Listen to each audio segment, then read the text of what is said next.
Hello and welcome to this special edition on France 24 for the World Cup 2026 draw. The moment is finally here. Teams will soon be finding out their potential route to glory next year in the United States, Mexico and Canada. It's going to be a World Cup of firsts with 48 teams playing in 3 host nations.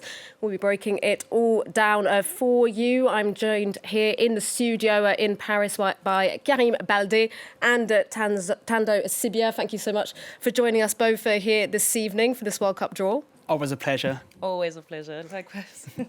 Hello to you both. And we'll also be joined by France 24's Emily Boyle, who'll be explaining exactly how that draw will be working later on. We'll be crossing to Washington later on with Fraser Jackson, our Washington correspondent, who is following that draw for us. As we wait for Fraser, let's actually go straight to Emily to explain exactly how this draw will be working. Obviously, first, because we're having 48 teams for the first time. Yes, exactly. It's a first 48 teams in this competition. It had previously been 32 teams since France in 1998. Here are a few of the teams that will be competing. Now, this also means that it's the first time that we will have a round of 32. We can have a look at the grid here. This is what it will look like. The round of 32 taking place after the group stages. Now, at the end of those group stages, the first and second of each group will move on to the next round, as will the 8 best third-placed teams. Now, that means 104 games in total will be played, and it will take the winning team 8 games in order to lift that trophy. And Emily, what teams are taking part in this World Cup? Well, we know that 48 teams in total will be taking part, but so far we only know of 42 of them. 6 teams have yet to secure their spot. We can have a look at those teams here. Now, they're coming from 2 different places. Some of those will be coming from the UEFA playoffs, and the others will be coming through the intercontinental playoffs. We can look at what that will look like here.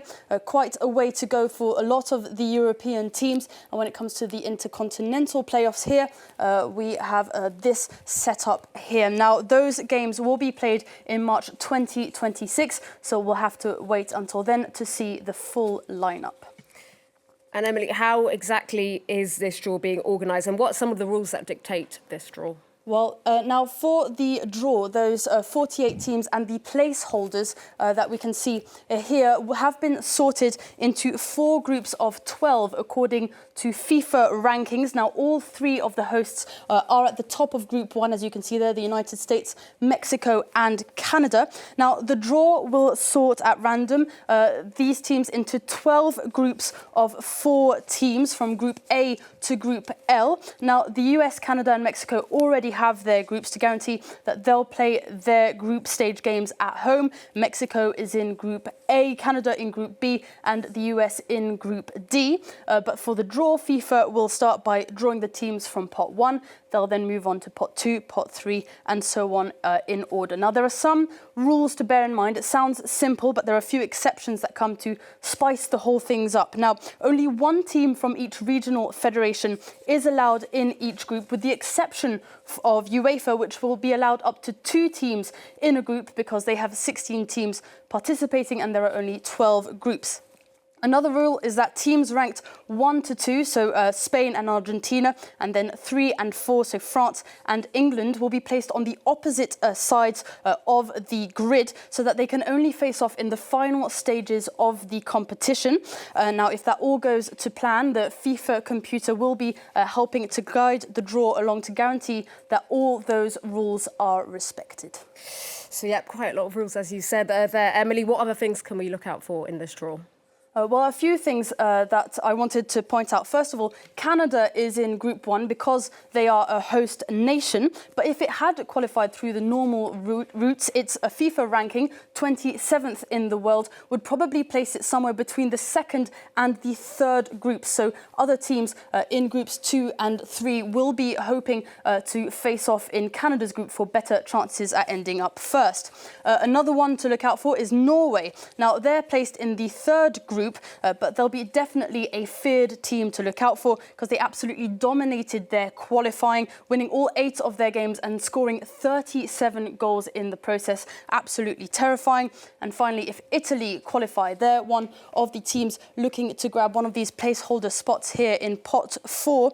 They'll be in that lowest group despite being ranked 12th in the world and having won the World Cup 4 times. Yeah, that's one element that could definitely shake things up in those World Cup group stages. And finally, Emily, what will the match calendar look like? That's obviously something lots of fans are very excited about. Yes, a lot of excitement. We have a preliminary grid here. This is what the calendar could look like, 104 games, but we'll actually have to wait until Saturday to get the full schedule. The stadiums have been divided up into 3 regions so that fans and teams have to travel less. This is what the map of the stadiums looks like, which will determine that schedule. You have the Western region, Central region, and the Eastern region here. Now, the opening game will be played in Mexico on the 11th of June. Semi-finals are being played in Dallas and Atlanta, and the final will be taking place at the MetLife Stadium in New Jersey on the 19th of July. Thank you, Emily, with that. Obviously, a very complicated draw, it has to be said. We've tried to explain it as best as possible there, simply as possible. Those pots, quadrants, confederation constraints, it sounds pretty complicated, doesn't it? As we heard, we've also will see for the first time that the top 4 seeds, that's Spain, Argentina, France and England, will be kept apart in a kind of tennis-style system for the first time, which means that if they finish first in their groups, they can't meet each other until the semi-finals. FIFA says they've done this to ensure competitive balance. What do you guys make of this? I like it and I don't like it. I think we've enjoyed the World Cup over the years since its inception, well, at least since I was able to watch it and understand it. And I think just the natural flow of the game has always been a good thing, and that's what makes the big matches that big, even if it's earlier in the tournament. We saw similar things in the 2010 World Cup in South Africa. And so splitting up the groups and setting it up in such a style can be positive. But I think for genuine football lovers, it's a little bit leans more to the negative side, but we're also dwelling in the unknown. So I think let's see how it goes and let's see how it unfolds. But for me right now, I'm still leaning towards the side of I'm not very enthusiastic about it. No, You're definitely trying to shoehorn in these kind of blockbuster games later on in the competition. Yeah, but we have those kind of blockbuster games. I mean, if those teams go very far into the competition, though, I don't get a point of putting that nearer, because if we look at what's going on with the UEFA Champions League, for example, they want to protect the best ranked team after the league phase, but it's normal because they play 8 games before we go into the knockout stage. But on this kind of competition, they have only 3 games for the group stage. So I don't see the point by protecting them because there are 1, 2, 3, and 4 in the FIFA World Ranking. I know the purpose of that, but I don't see the point about the balance of that situation to protect France, Spain, Argentina, and England. We'll see great matchups anyway. So really, this is to put more spice and more complicated situation into that complicated draw. But and viewership I'm as skeptical, well. Yeah, so sorry, I was just like so riled up in the conversation. But I think for viewership as well, and I think this is what makes it a little bit unfortunate. It's because you want to keep spectators entertained the whole time. And obviously, having seen from UEFA Champions League, results from the Euros, from every other tournament that's existed, they are analysing the viewership and how many spectators are watching, because this is also the business side of football, which unfortunately does factor in a lot more than it ever did before. And so when you factor this into the whole situation, you do understand that for longevity, entre guillemets, is you kind of do want to make sure that the great teams stay in the tournament for longer. Maybe it'll work. Maybe it won't. We'll have to wait and see. Obviously, another big thing that's happening for the first time in this World Cup, obviously we've got 48 teams, which means more matches. We've also got matches taking place across 3 different countries for the first time. 16 host cities, massive distances between all these host cities. Obviously, a stark contrast as well to the last World Cup in Qatar, where everything was so concentrated. As we full well know, we were there ourselves. How is this going to affect teams of the amount of travel and the amount of travel that will be involved in, obviously more matches as well? They're going to be more exhausted.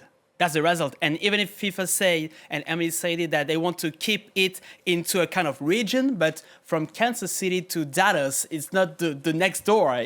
Even if they want to concentrate, even except maybe like on the northeast of the US with Boston, Philadelphia, New York, and on the west coast between Vancouver and Seattle, you all have like a 2-hour drive to go from Vancouver to Seattle. But except that, I mean, it means more travel for teams, more games because it's now a new 48 teams format.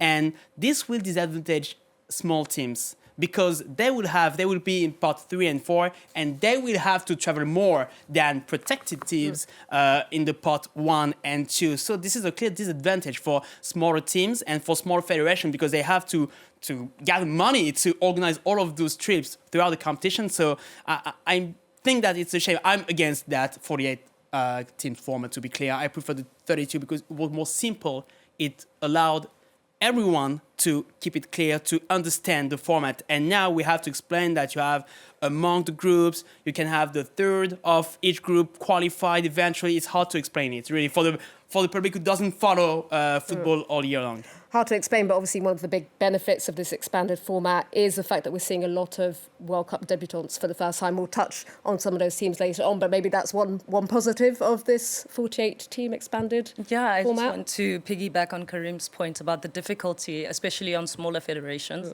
We see a lot more of participation from African countries. I'm not going to say that those are the most disadvantaged, but if you do follow the federations a lot closely, you can see that some do have disadvantages in terms of financial planning or even just the structural organization. And so constant moving, not to undermine them and not even to just keep it restricted to Africa, expanded to CONMEBOL, to Asia, bear in mind that across these 3 countries, they're different time zones. So organizationally, that requires a whole lot more bandwidth. So you have to be sending many more people out with the teams, communications, project managers, if you must, or there has to be a lot of communication between home base, which is their respective countries, and the teams that are traveling. Add to the physical exhaustion as well. Traveling between these countries, it might be by flight. I don't really know if there's a great railway system. It's not really. No, it's not held in Europe. Not in the US. That part of the world isn't really known for its trains, is it? Yeah, so what is the transportation system that is being provided to transport all of these athletes and their respective teams? So the planning and the organization has to be crisp, and we're only going to see when things get underway. There were a few problems and a few issues during the Club World Cup. It's not the same event, it's not organized by the same people, but it was perhaps a precursor to the World Cup in terms of organization and project planning from FIFA, from the respective stakeholders, and it was a strategic placement. And seeing the shortcomings that we dealt with or experienced, whether it's time zone difference with the host nation versus the spectator nations, I mean, from the United States to the bottom of the African continent, which is South Africa, the time difference is immense. Even just from here to like France or Europe, to the United States, there's a time zone difference. And so that will be with kickoff games, the interest, all of these things have to be taken into consideration. And so it puts a whole lot of weight, not just on FIFA, not just on the organizing committee, not just on the respective federations and who's coming into it. So it's a big test for everyone involved. I do hope, crossing fingers, I don't like to be cynical, I hope that everything unfolds really well, but I do see that it can pose several challenges. Yeah, I think there'll be several logistical challenges for that one. And we're going to cross to Washington now, where that draw is taking place. Gianni Infantino once said that politics should stay out of football and football should stay out of politics. But US President Donald Trump has taken up a prominent role in World Cup preparations. And Infantino has gotten rather close to Trump as of late, appearing at events outside of the world of sport. With this World Cup draw taking place just over a kilometre from the White House at the Kennedy Center. It all has a rather distinctly political feel to it. Let's cross now to the Kennedy Center with our Washington correspondent Fraser Jackson, who is following that ceremony for us. Hi, Fraser. In 2025, this World Cup draw is more than simply just pulling countries out of a hat. It's all rather glitz and glam now, isn't it? Yeah, it really is. You can see here we're on the red carpet. The show is now underway. It got underway with a performance from Andrea Bocelli, who is one of Donald Trump's favorite singers. He actually visited the White House a few weeks ago and gave a private concert in the Oval Office to Donald Trump. So he has also gotten close to Trump in the last couple of weeks and months. And then the hosts of the ceremony took to the stage, Kevin Hart and Heidi Klum. So a real glitz and glamour feeling to this presentation, of course, before the actual draw itself gets underway. Just going to give you some of the other names who are here as well. It's a bit of a hodgepodge, if you will, of different people. Of course, a lot of former football stars. I was just in Thando down the road from here, just before we got here, where I saw the football player Xavi, who was coming here as well. So some very big names here. But also on the roster are people like Rio Ferdinand, the former England star, who is going to be presenting something today as well. And there's some stars from the American world of sport as well, including Tom Brady, Shaquille O'Neal, Wayne Gretzky, another name that Donald Trump likes to float around quite a lot. And we've got a bit of a random selection, it should be said, of musical performances, opening with Andrea Bocelli. We then have Robbie Williams, who would not have been on my #1 hit list of stars that would be performing here today. And then we've got Nicole Scherzinger, former of the Pussycat Dolls, now of Broadway fame. And then Donald Trump's favorites, the Village People, who of course have soundtracked his campaigns for the last decade. They are also performing at FIFA World Cup draw. Quite a retro feel, doesn't it, have Fraser? From the glitz and glam, let's now talk about politics and specifically this visa row that has concerned Iran. The Iranian delegation is in attendance this evening after having threatened to boycott the draw.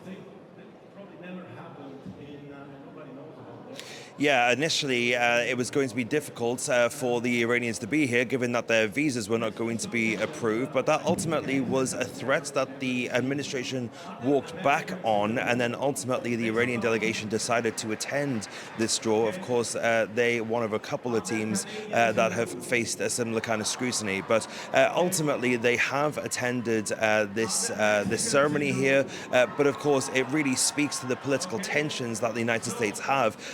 And as you said in the intro there, Selena, this it's been widely said, including by Infantino, who said that politics should be out of football and vice versa. But it is hard to separate the two, given that the acceptance of people's visas has had a direct correlation towards whether the US is actively having good relations with these countries or not. Of course, remember under the Biden administration, there were strikes on Israel from Iran and vice versa. And under the Trump administration, we of course saw that leveling of some nuclear facilities in Iran as well. Donald Trump saying that everything had been obliterated, and that was the word that he liked to use. But of course, the relations between Iran and the US have been strained ever since. And all of this, of course, feeds into concern about the impact that Trump's policies and statements could have on the World Cup, most notably a travel ban on several countries, including two teams who've qualified for the tournament, that's Iran and Haiti. Yeah, now anybody who's coming to the US normally, under normal circumstances, needs, of course, to get a visa unless your country is covered by the ESTA visa waiver program. But most tourists who come to the United States need to apply for a B2 visitor visa, which means that you have to go to the embassy in your home country, get an appointment before you get there, and then go through a whole interview to get that. Now, it has been difficult for a lot of people generally to get these kind of appointments. There's normally a long wait time. It can take weeks or even months. But of course, if you add on top of that some of the visa restrictions that the Trump administration has now put in place on over a dozen countries, two of which are included in this draw, it makes things a lot more complicated. Now, it should be noted, the US says that they have come up with a fast-track system for people who are coming to the World Cup here in the United States in 6 months' time.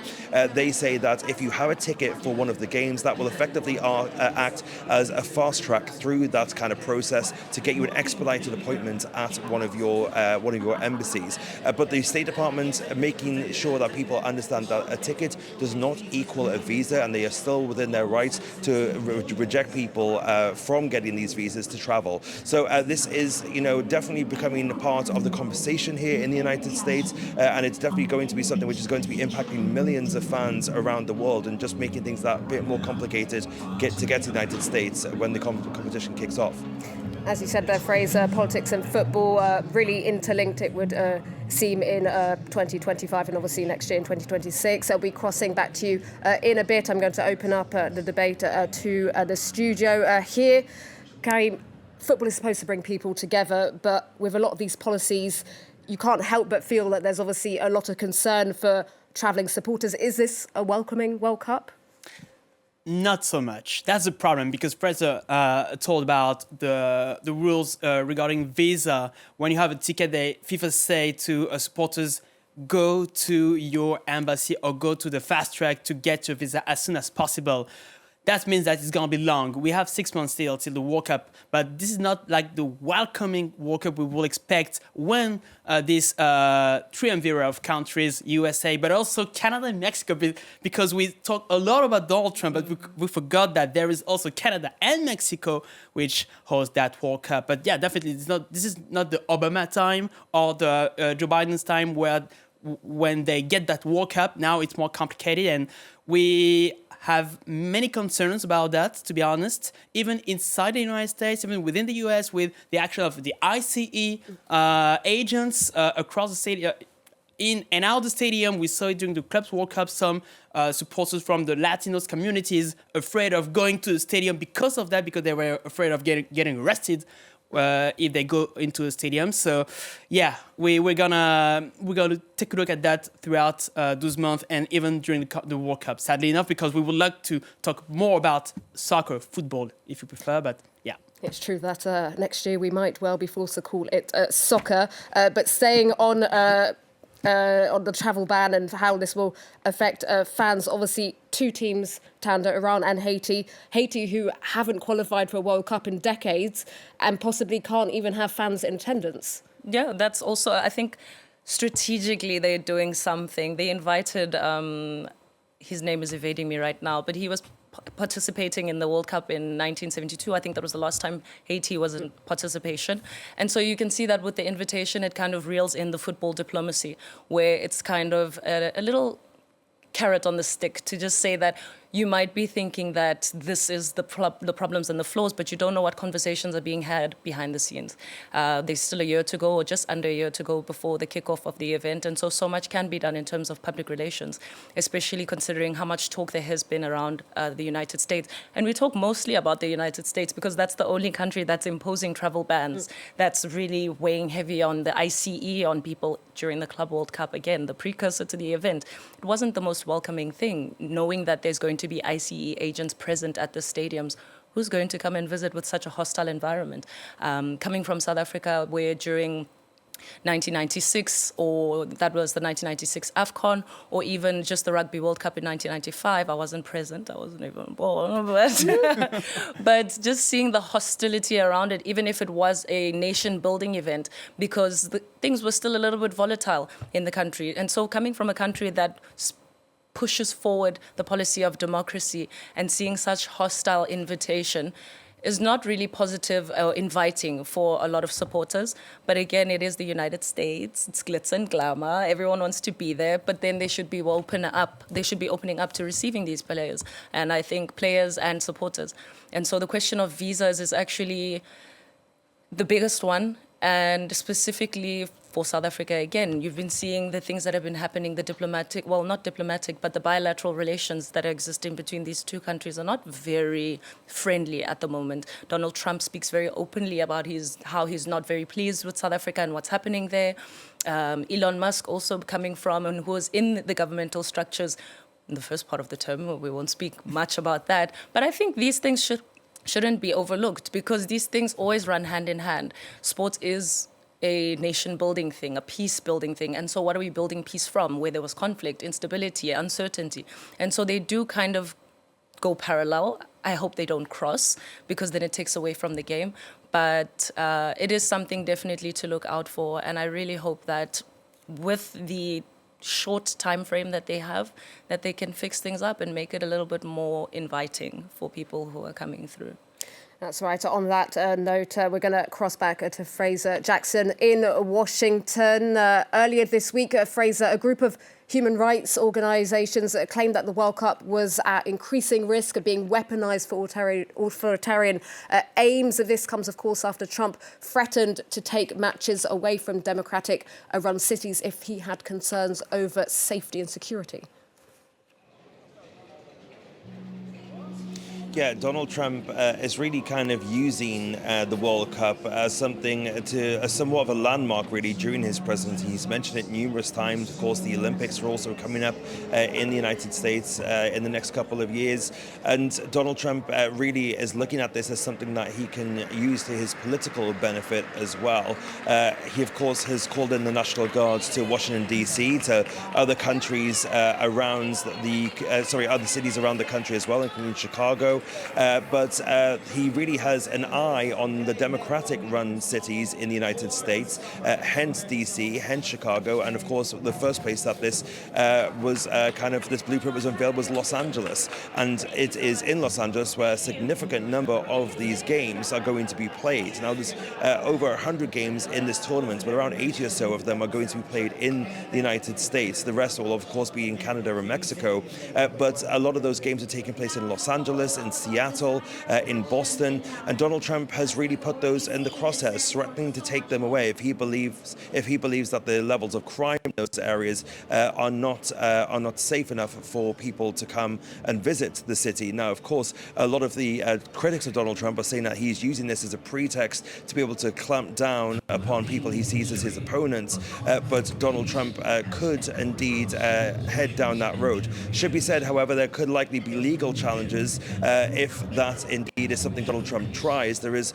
legal recourse at the hands of these cities, so it might not be a straight fight. But Donald Trump is no stranger to fighting in the courts.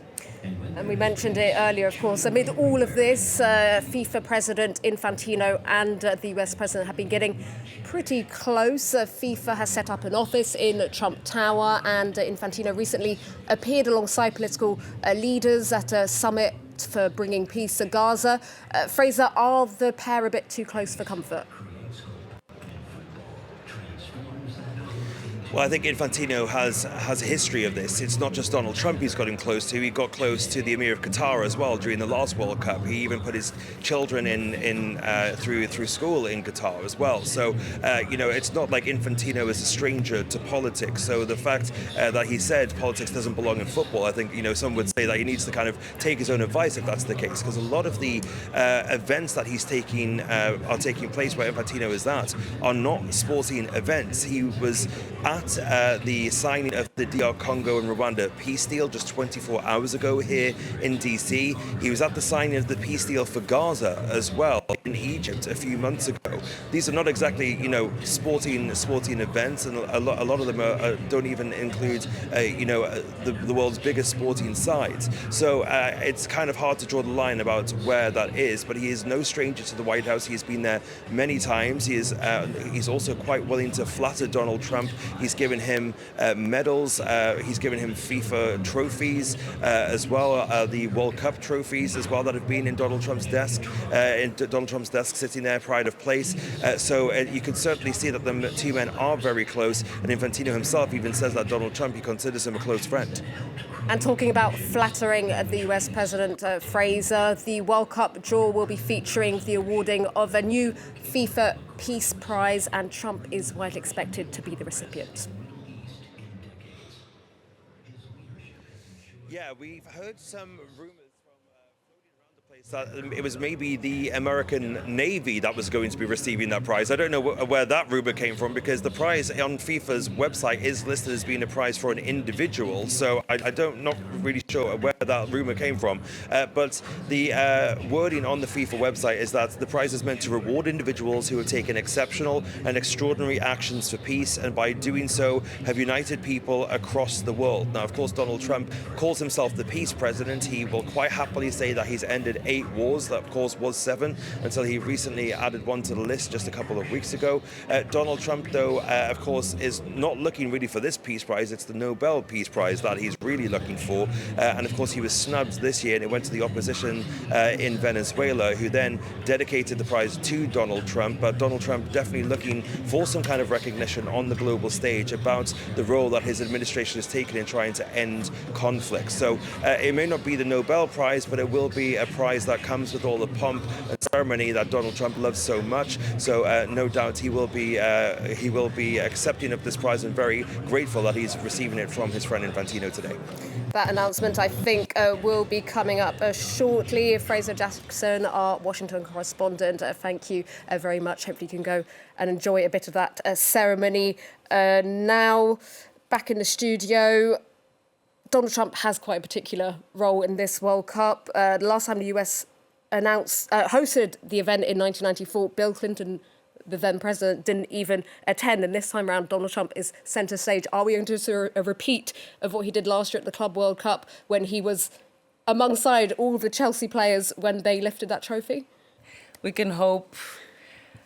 I don't know. I can't even say for or against. I don't have a stance when it comes to this, because I don't want to call it theatrics or anything. It just comes with the game. When you're a president or a country's leader, it's like an obligation to be friendly with whoever you welcome. It's like being a mother or a host in your house. You have to welcome your visitors. And so if that's what he's going to do, then okay. That speaks more to what his policy is as a leader. And if Bill Clinton didn't show up, then it means perhaps that's not up his alley. As a leader, yes, that can be frowned upon. And so Trump is playing his cards quite right. And if he's the peace leader that they call him to be, or that they say that he is, then I think he's going to be there rubbing shoulders with the cup holders. He wants to be everywhere. And we saw with your favorite club, Chelsea, last year, definitely. Even Chelsea players were surprised to see him. Yeah, it was quite a strong image, wasn't it? Really quite exactly. funny. Reece James, Cole Palmer giving a lot of side eye. Yeah, like, what the hell is he doing on the podium? Now it's our turn to celebrate our trophy. But yeah, as we can see in the pictures right now, there we go. Trump, he's. I think we can safely say that he's got that Peace Prize there, yeah. Yeah, which is a trophy created from nowhere, to be honest. And it reminds me of what happened at the CAF Awards, for example, because they decided to do the same with the CAF president, Pat Motsepe, awarding some peace prizes to Paul Biya, for example, for Cameroon. I remember that was last year. We didn't understand why, but it's just a kind of way to acknowledge those leaders for either the ability to organize competition, that was the case for Cameroon back in 2022, or for other purposes. So, yeah, to see Donald Trump here receiving that medal and that trophy is quite funny, but yeah, I mean, we have to get used to see Donald Trump each and every time during the World Cup. I think that this is his way of doing politics. He knows how to be everywhere, every day. That's the case since he went back to power. So we'll see what's going on in 6 months' time. But look at those pictures. Yeah. He's happy to be on this. On that note, shall we just take a quick listen to what is being said there? The Fédération Internationale de Football Association awards the 2025 FIFA Peace Prize. Football Unites the World to Donald J. Trump, President of the United States of America, in recognition of his exceptional and extraordinary actions to promote peace and unity around the world. Friday, December 5th, 2025. This is the certificate. It's yours. Before giving you the floor, Mr. President, if I may say 2 words. Like everyone here in the room, we see images of war all over the world. And like everyone, we suffer for every child that dies. We cry with every mother that loses someone she loves. And we want to see hope. We want to see unity. We want to see a future. And I was lucky, Mr. President, to witness a few years ago, the Abraham Accord signatures. A few months ago, in Sharm el-Sheikh, the peace in the Middle East agreement regarding Gaza. I was in Malaysia and Kuala Lumpur for the peace between Cambodia and Thailand. Yesterday, here in Washington, the Washington peace agreement between Rwanda and the DRC. Well, this is what we want from a leader that cares about the people. We want to live in a safe world, in a safe environment. We want to unite. That's what we do here today. That's what we'll do at the World Cup, Mr. President. And you definitely deserve the first FIFA Peace Prize for your action, for what you have obtained in your way, but you obtained it in an incredible way. And you can always count, Mr. President, on my support, on the support of the entire football community or soccer community to help you make peace and make the world prosper all over the world. Thank you very much, Mr. President. The floor is all yours. Thank you. Well, thank you very much. This is truly one of the great honors of my life. And beyond awards, Johnny and I were discussing this. We saved millions and millions of lives. The Congo, as an example, over 10 million people killed, and it was heading for another 10 million very quickly. And it just, you know, the fact that we could do that, India, Pakistan, so many different wars that we're able to end, in some cases a little bit before they started, just right before they started. It was going to be late, but we got them done, and it's such an honor to be with Johnny. I've known Johnny for so long. He's done such an incredible job, and I have to tell you, you've set new records on ticket sales, and not to bring that up, because we don't want to bring a thing like that up right now, but it's an awfully nice tribute to you and to the game of football, or as we call it, soccer, but football, and that is an amazing thing. The numbers are beyond any numbers that anybody, even beyond what Johnny thought was possible. I want to thank, by the way, my family, my great First Lady, Melania. You're right here, and thank you very much.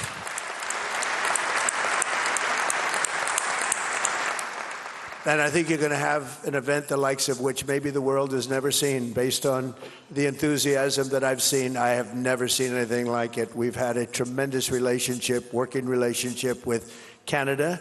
We have our Prime Minister of Canada there, and we have our President of Mexico. And we've worked closely with those two countries, and the coordination and friendship and relationship has been outstanding, and I want to thank you both very much, and your countries very much. But most importantly, I just want to thank everybody. The world is a safer place now. The United States 1 year ago was not doing too well, and now I have to say we're the hottest country anywhere in the world, and we're going to keep it that way. Thank you all. Thank you. Have a great time. And Johnny, a tremendous honor. Thank you. Thank you, President. Thank you so much.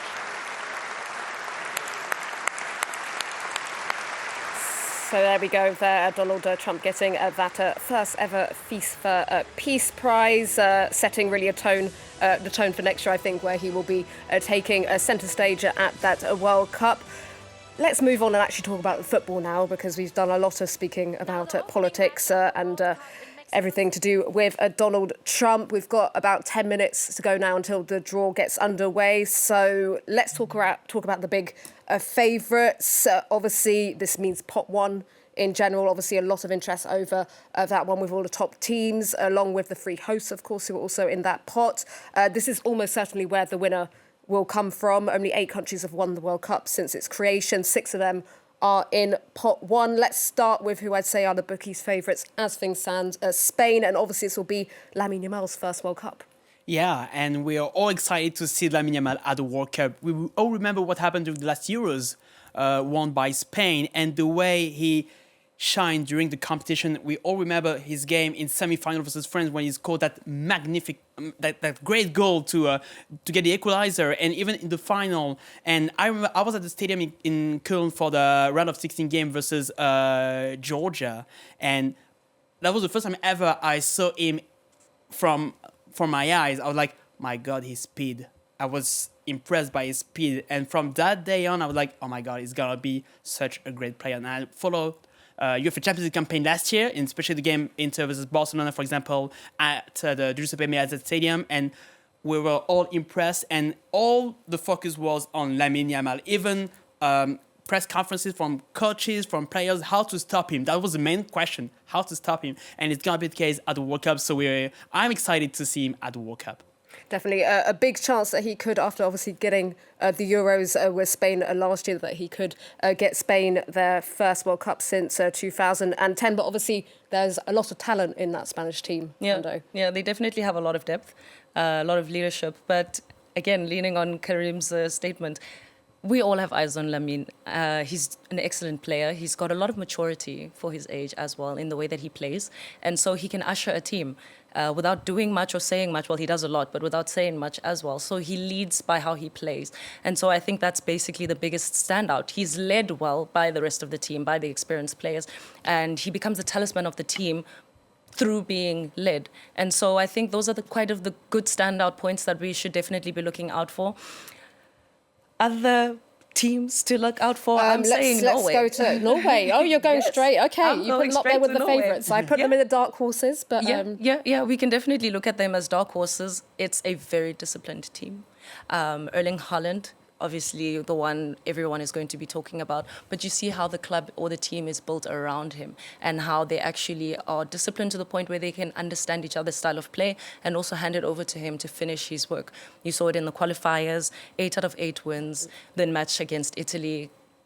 Come on, guys, it goes without saying. And even looking how he's performing right now in the Premier League. So he's definitely a player to look out for. We also always have to take into consideration and knock on every kind of wood that no injuries come into factor. It'll be a very long season as well. Yeah, definitely. I mean, we're seeing it now with Hakimi before the African Cup of Nations during the Champions League. So I think this is one thing that every coach and every manager is sitting on the edge of their seats for, especially considering how much is expected of these players and the depth that they have to be bringing forward. You look at example again, Morocco. Hakimi must be fatigued out of his mind. Then that wasn't even an injury that he brought upon himself, and it's not like it was like a tearing of a muscle or something like that.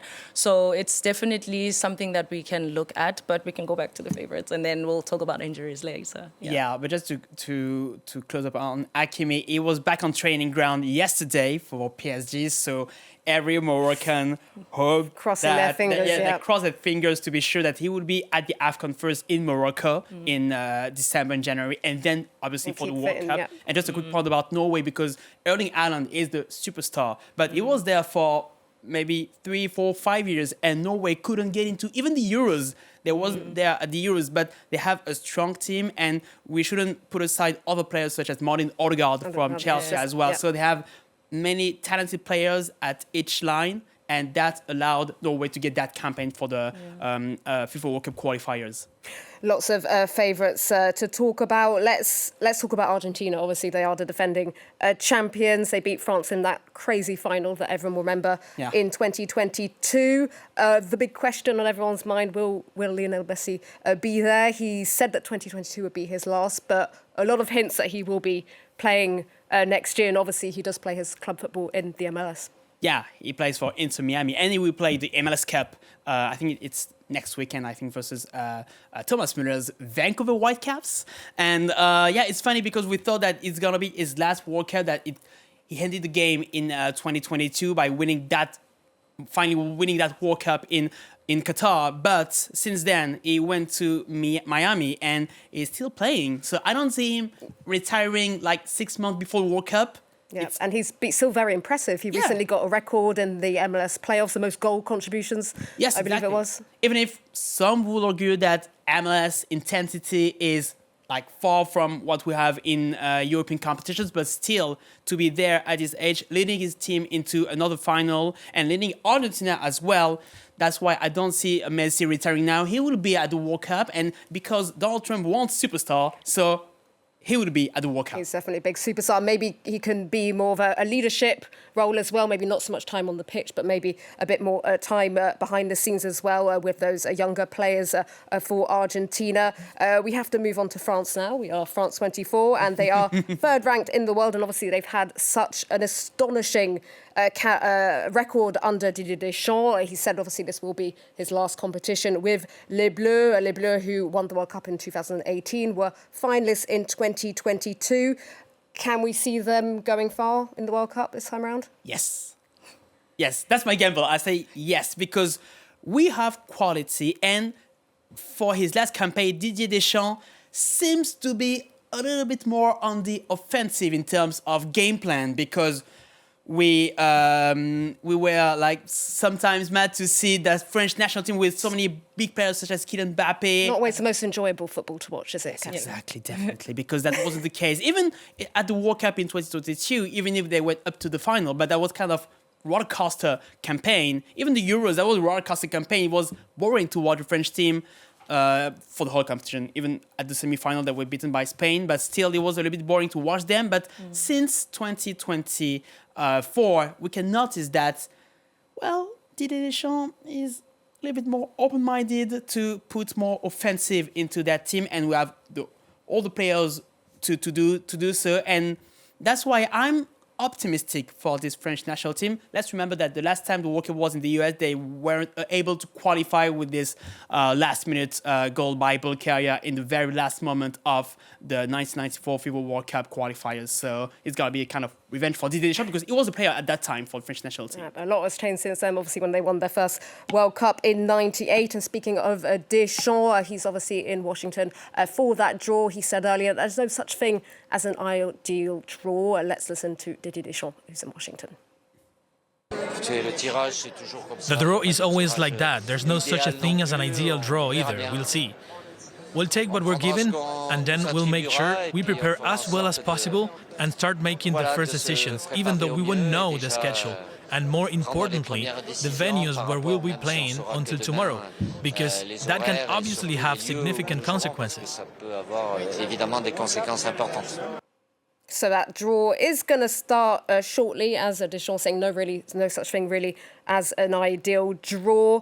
Let's talk about Kylian Mbappé, because he's obviously one of the main man for France. 16 goals in 15 matches for Real Madrid. He really just seems to be on a Ballon d'Or campaign for this season, should we say, Thando? Potentially. The guy's in excellent form, especially considering how he entered Real Madrid. It was a little bit topsy-turvy, having some good games here, not some great games there. La Chute, everyone remembers that one. But I think this season, I don't know if it's the haircut, but something is happening there for Kylian. So I think an interesting game would be Spain and France. I would love to see that. Those are two Ballon d'Or contenders up front. Lamine, Mbappé. I think just seeing the two of them, but also seeing the team that could potentially be built around them. Didier Deschamps, I like this guy. I really, really do. He's a very, very experienced tactician. You can tell in how he carries himself, and not just in front of camera, in front of like media camera, but you see how he is with the team at Clairefontaine when they arrive with the selection. He seems to be very hands-on, and so maybe very participative with the scouting team or the selection process as well. Obviously, it's normal for that to happen.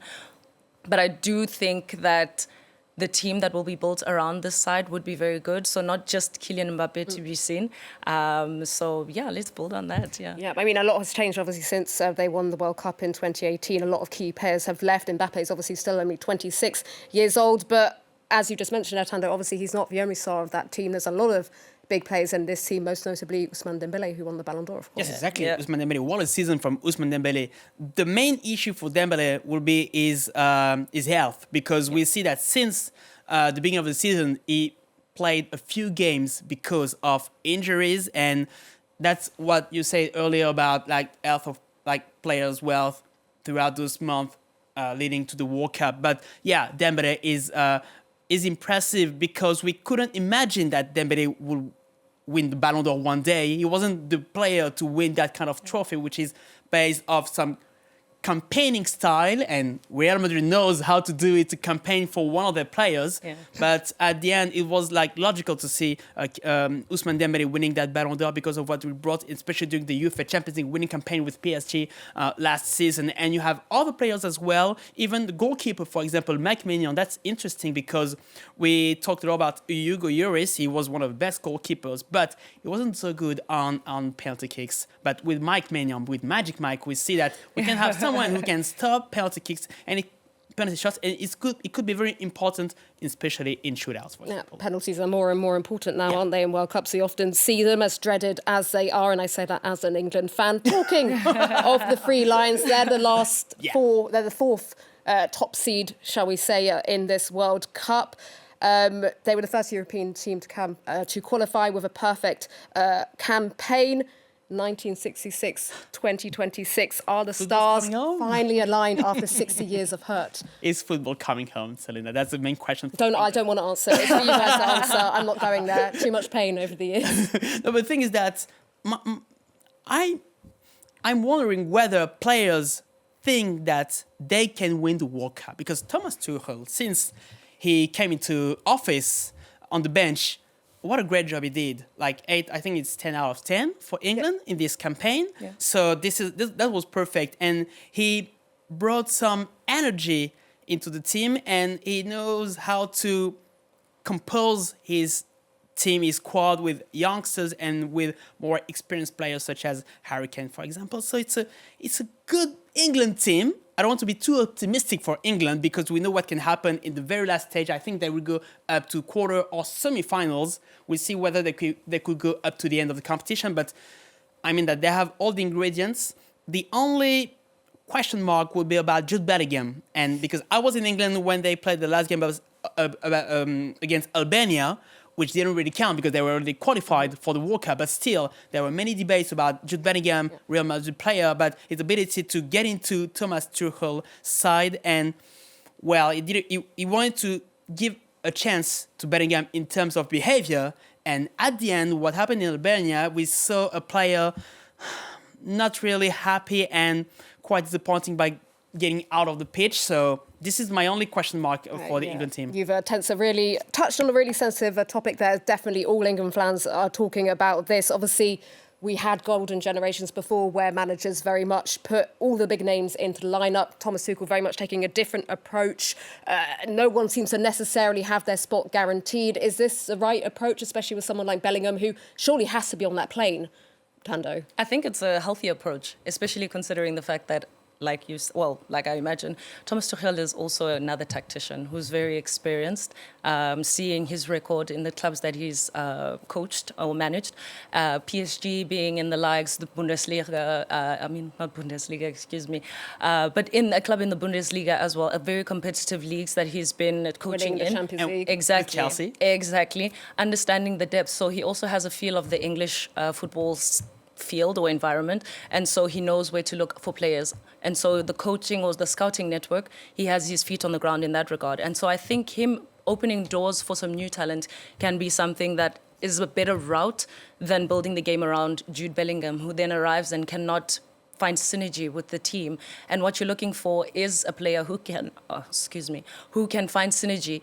around the team and who can also lead the team. So Southgate had something going on before for many years, but it never came home. And so I think them taking the risk with Tuchel and seeing the results that have been coming out, I think it is important to just give him a chance because I think he's cooking. And so what he's putting in and the little pieces that he's putting in, we see the returns of Bukayo Saka as well. I think that's also another player to look out for. He is stellar. He's marvelous.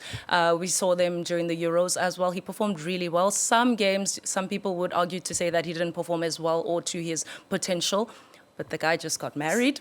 He's matured. Still very young. So you know what I mean? He's still very young. And I think these are also some things that you look out for. I know we say it jokingly, but I think a player's lifestyle and those kinds of things, yes, of course, on and off the pitch, you look at Diego Maradona, we're not going to use that as an example. Or Ronaldinho. But exactly. You see, he was an incredible player who led their countries to World Cup feats.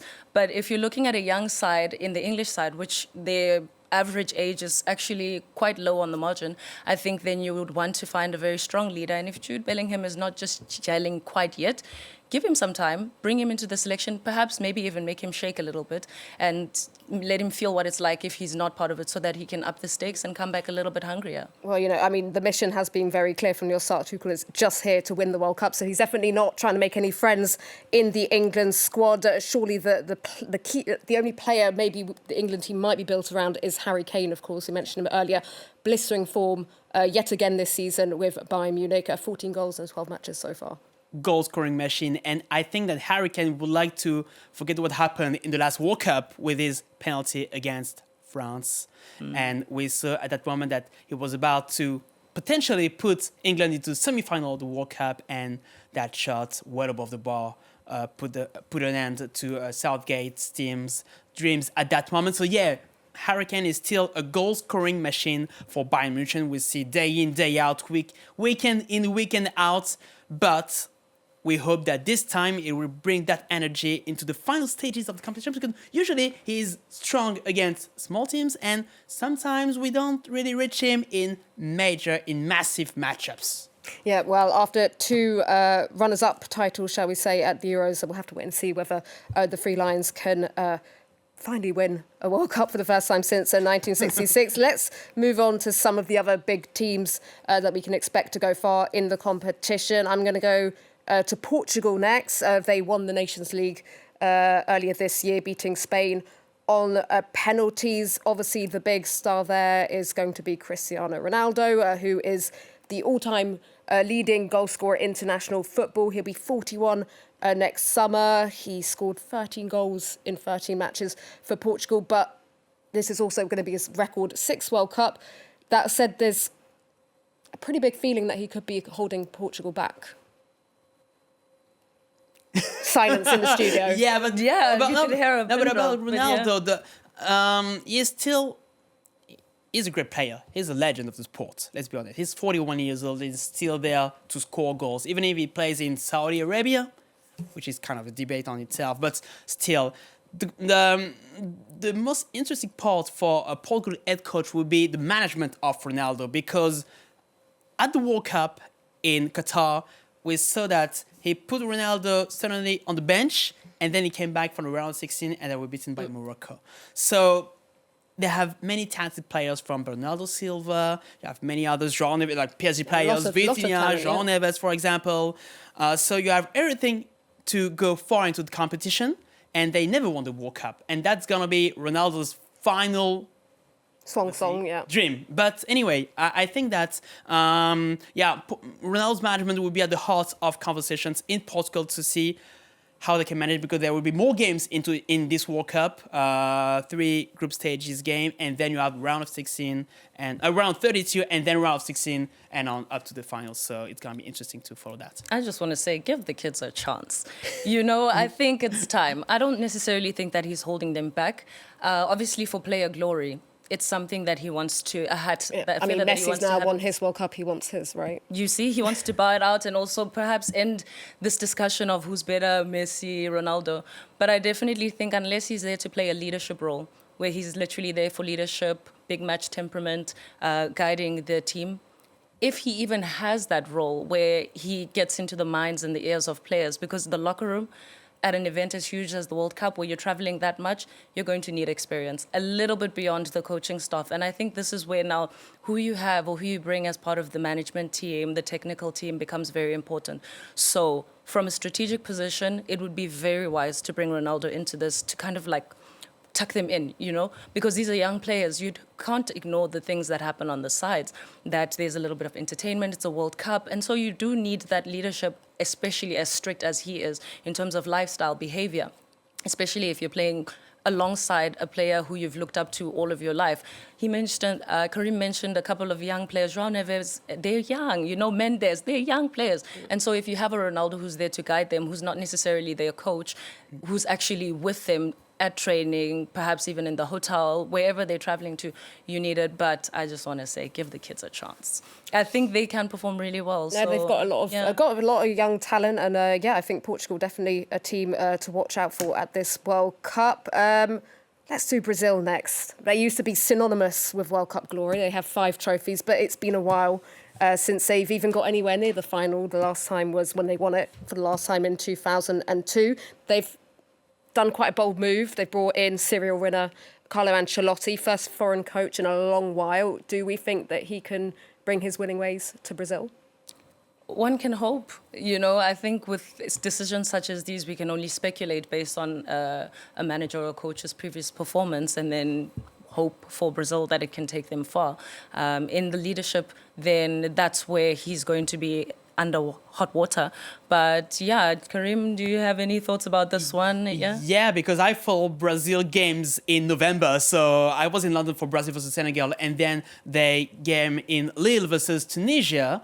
And I was quite skeptical about Brazil before seeing it live in front of my eyes, and I was a little bit reassured, and especially the game versus Senegal, because they showed, the Brazilian team showed that they are able to produce quality in terms of offensive. They have great players, and the one to follow will be Estevão. I don't say it because I was going to bring him up, but you've done it for me. But still, except that you're a Chelsea fan, I want to say that Estevão is powerful. He knows how to speed up the game, really. And we saw it in November games versus Senegal, and then a little bit less versus Tunisia. But still, Estevão will be one player to follow into the Brazilian team. And the final point would be that Carlo Ancelotti tries to build step by step this team, because we saw what happened in the last Copa Libertadores, the last Copa America, and before that at the World Cup out versus Croatia, which wasn't expected at all. So yeah, it's a huge enterprise for Carlo Ancelotti to build up a kind of team spirit into this team, with or without Neymar. This is important because Neymar is injured, as always you would say, but still, he's injured right now. And we'll see whether he will be able to come back and in what shape he will be able to come back into the Brazilian squad. Some people think that he will go to the World Cup. I'm not quite sure, but we'll see. We'll have to wait and see. Obviously, a lot of talent in that Brazilian squad. We're still waiting for that draw to get started in Washington. But let's just cross to Emily, because obviously we know where each of those three host nations, which group they're going to be playing in. Yes, of course, this was previously announced that the three host nations would be taking up these spots in the groups in order to guarantee that they play all of their home games, group stage games, on home soil. So this is so far how it's all looking, quite as was predicted, and we're still waiting for the next few countries to come up. So there we go. Still waiting for that draw to get started there in Washington. We'll get back to some of the favourites, but let's quickly talk about the hosts, because obviously they are in that pot one alongside the big teams. Let's start with the United States, who are the most highly ranked of the three hosts. They have more and more players playing in Europe's biggest league. You've got Christian Pulisic, you've got Weston McKennie at Juventus, Pulisic at AC Milan, and Timothy Weah at Marseille. This is quite a good squad for the Americans. They have a good squad, but in the US, they were a bit pessimistic from what they saw since Mauricio Pochettino came into office on the US bench, because it was hard to see a real guideline. We barely see the way he wants to organize that team up to the World Cup. But there was a Gold Cup last summer. It was a bit under the shadow of the Club World Cup, because it was organizing at the same moment last summer as the Clubs World Cup and Gold Cup in the same time, in the same country. So that was weird, but we have so many competitions right now, we have to follow it. But still, on that competition, we saw a better US squad. They went, I think, up to the semi-final, and it was better than expected. So it brings a little more energy to this team. We'll see. I'm not quite sure to be able to put the US into, not the favorites, obviously, but maybe like a kind of underdog, maybe to go to home run. turf, definitely maybe playing some kind of aspect. Their best run was back in 2002 when they reached the quarterfinals in Qatar. Yeah. They were knocked out by Netherlands in the last 16. Can we see them maybe pushing to the quarterfinals? Potentially, yes. But then that also factors in who they're going to be with or drawn against in the group. And so I think I'd like to see who they'll be drawn against, to then see if they have a little bit of bandwidth for that regard. But like you've said, they're the highest ranked of the three host nations. I was even shocked when I looked at the rankings. I was like, when did you guys get here? I think we're all surprised. The women, yes, for sure, it goes without saying. But from the men's side, we've seen a remontada from nowhere. I don't know if it's because of Pochettino, but it's actually been before his arrival at the helm of the United States soccer team. So I do think that it's definitely one of the dark horses. I can put them in dark horse category, not necessarily the favorites. But yeah, they're definitely a team to look out for. Definitely a team to look out for. Another team to potentially look out for is Mexico. They're just behind the US in the rankings. Obviously, another host, all in that pot one there for that draw. This will be their 18th World Cup campaign. They did struggle, though, in Qatar. They didn't get past the group stages. Yeah, and their glory begins to be a while ago, such as the US finally, because you talk about the World Cups in the noughties, and even for Mexico, they try to be a little bit better. It's as the US, it's complicated to put the real level of that team. They have less known players because we remember in the noughties, the year 2010, that they have many talented players, Chicharito, for example, at some point. But now it's hard to really point out really a superstar into this team. But we'll see what they can do. They will play at home. That will be very important, and especially the opening game in Mexico mid-June. So we'll see what they can do into that competition.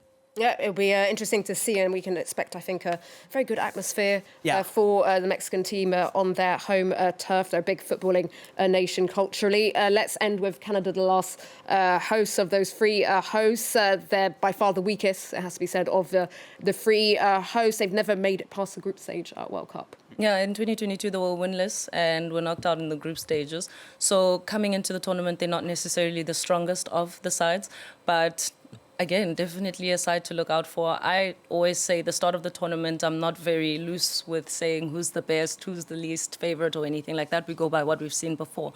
But when it comes to a tournament like the World Cup, you either have Lady Luck on your side and you perform really well, but perhaps maybe this time with the new format into consideration, they might scrape past group stages, especially because of the home ground advantage as well. Yeah. I mean, there will be a lot more chances for those kind of smaller teams to at least scrape into the first knockout round. Yeah, and criticism surrounding Mauricio Pochettino in the US, up north, it's better because the American coach, Jesse March, which is now in charge of Canada, did a really good job since he came there. And we have a superstar with Alphonso Davies, Bayern Munich player. You big also have Jonathan David, to say in a French way.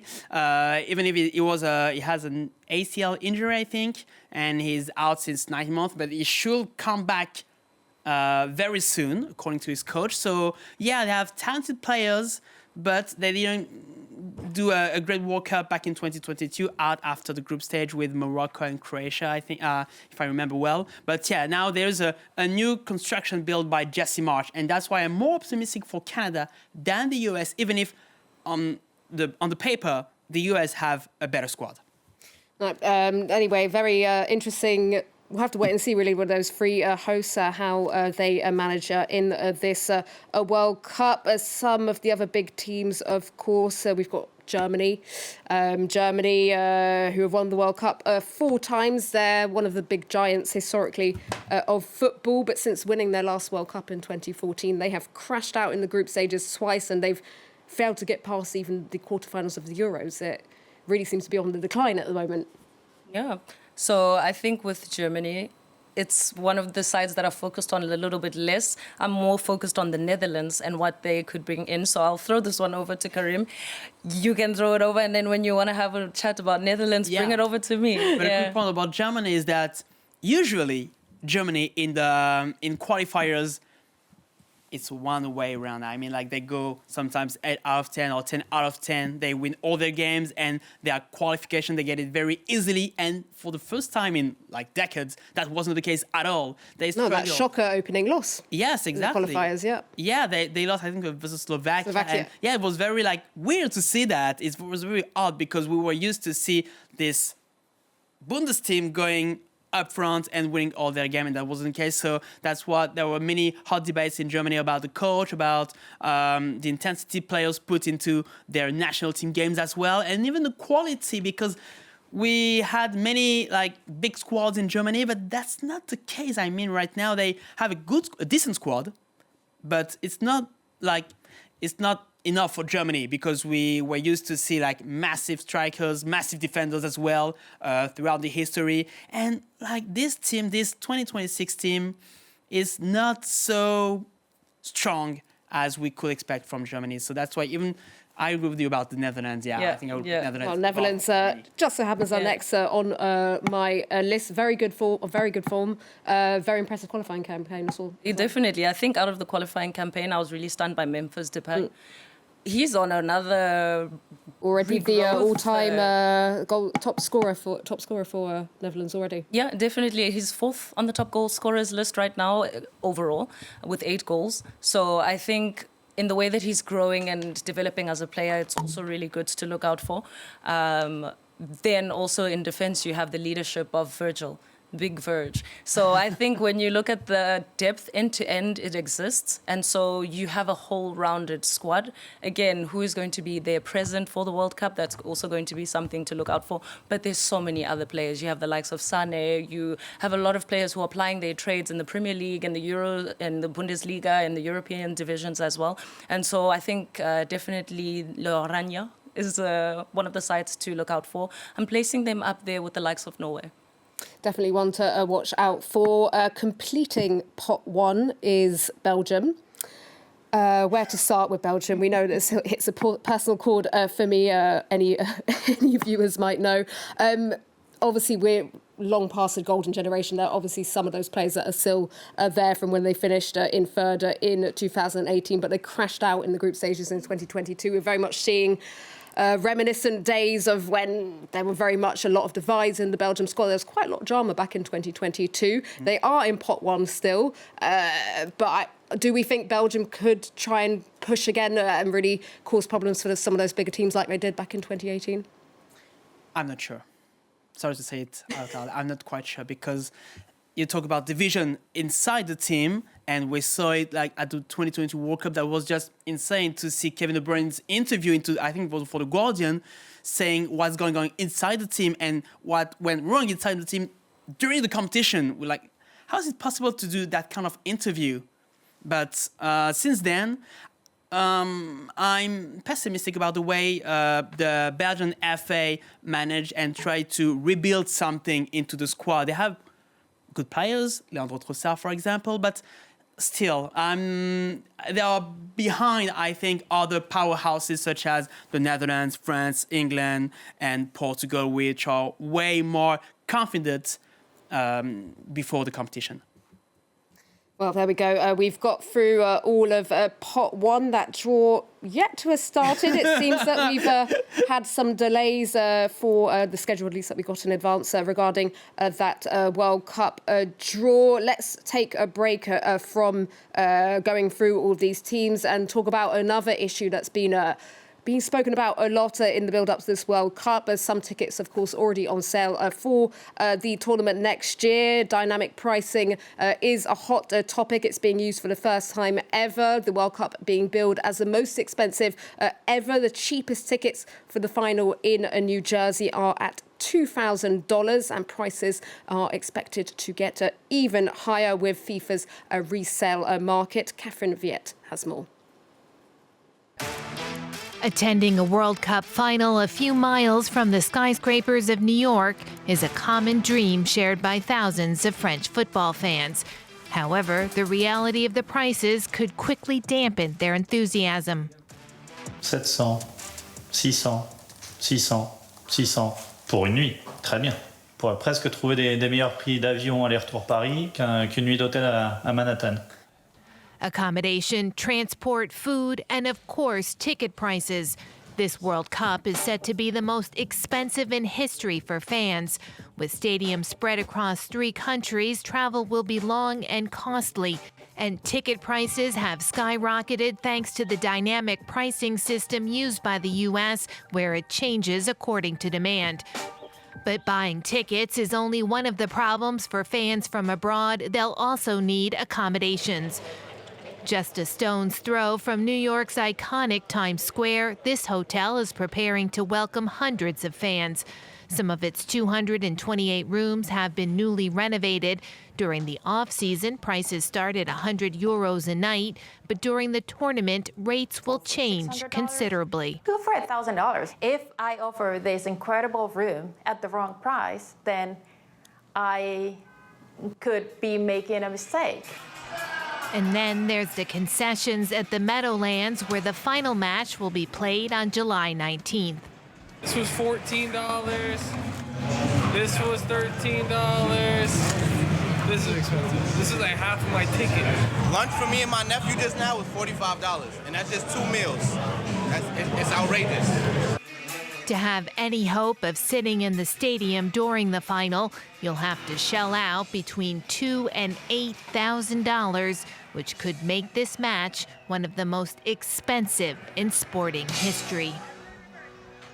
So there we go, as you heard it there, the most expensive World Cup in history. We spoke about, is the World Cup welcoming in terms of visas and travel bans, etc. But can FIFA really argue that this World Cup is accessible when we're seeing such ridiculous prices for these tickets? Not at all. I think in this economy specifically, it's like tough times are upon us, and already having to consider flights, the tickets, accommodation, logistics. It's a bit much to be asking from spectators. But then again, you're seeing the, I don't know if this word exists, exclusivization of the game, which football especially, it's the most surprising, because football was the people's game, and it doesn't necessarily seem like it is for the people right now. And so the pricing is going to be a downside, but maybe they're looking to compensate with broadcasting. Yeah, but the thing is that apart from what it was saying into the package, like ticket prices, obviously, and food prices inside the stadium, that's just insane to say, like $40 just for a simple meal. I was in the US earlier this year, and at a basketball game, a beer can cost like $20. So yeah, and that was the case in the NFL with the New York Jets, as we saw just a couple of minutes ago. But yeah, we have another issue, which is transportation inside the city to get into the stadium. And the MetLife Stadium is a good example of that, because to go from downtown New York to the MetLife Stadium, it can take a while, and it's hard to get into there by public transportation system. And this is the weakest point, I think, of this World Cup organization, especially in the US transit system. They don't have many lines such as we have in Europe, for example, because here for the Olympics in Paris, that was very easy to travel from one point to another with the subway or even with buses, but that's not the road case. closures as well. I think the town planning around the Olympics was really done well. Also during summertime, you knew that a lot of Parisians would be leaving Paris, and so you have a lot less movement in terms of foot traffic, in terms of vehicle traffic, in terms of bicycle traffic, or even just people on transport, whether it's buses or any kind. And so when you look at the logistics setup of the United States, I'm not quite sure, I can't speak for Mexico nor Canada, but it doesn't necessarily seem like the most advanced, especially because of how spread out it is. And we saw it during the Club World Cup as well, that people were stuck in traffic in Ubers for hours outside. People were arriving late, spectators were arriving late, so matches are going to be delayed to wait for spectators. With empty stadiums at Do you know what I mean? For the first 20, 30 minutes sometimes. Yeah, and so, like I said, this thing really has to be managed exceptionally well. Perhaps having learned from the Club World Cup or even from other tournaments or other events in other places. But I don't know who's part of the organizing committee, but it really has to be a polished job. Yeah, and apart from the US, in Canada, because I lived in Toronto for years, so I know about the TTC, which is the equivalent of RATP in Toronto. And during the last World Series baseball finals for the Major League Baseball, there were the Game 7 versus the Toronto Blue Jays and the Los Angeles Dodgers. But as the game went later than expected, a bit like the draw today, the TTC announced that, during the game, they put a message on social networks saying, enjoy the game, but don't forget that the last subway will ride at 12 a.m. and that's it. So as the game went very, very far, so there was no train at all for supporters to bring them back home after the game. And that situation shouldn't happen during a World Cup. No, it definitely shouldn't. And you mentioned there, Karim, about delays or, a lot of matches were delayed last year for a different kind of reason. That was the weather, of course. There's a lot of concerns about the soaring temperatures that players will have to battle with next year.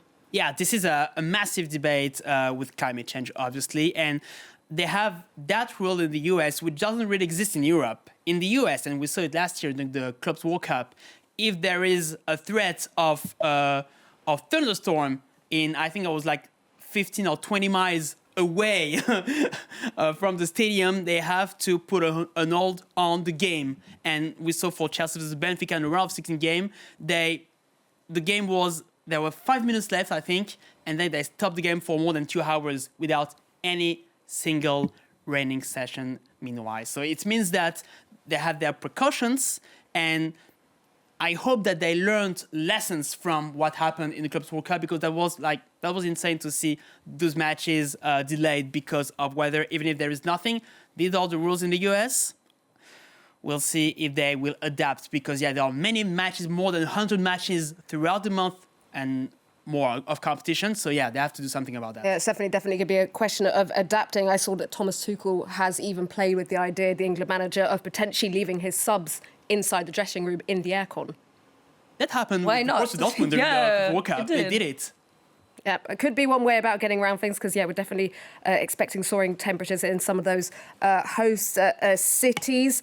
Let's talk about some of the other dark horses in this World Cup going to pot 2 now, which has, shall we say, some hopes for African countries in pot 2. And I'm very lucky to be joined, of course, by 2 specialists in African football. Shall we?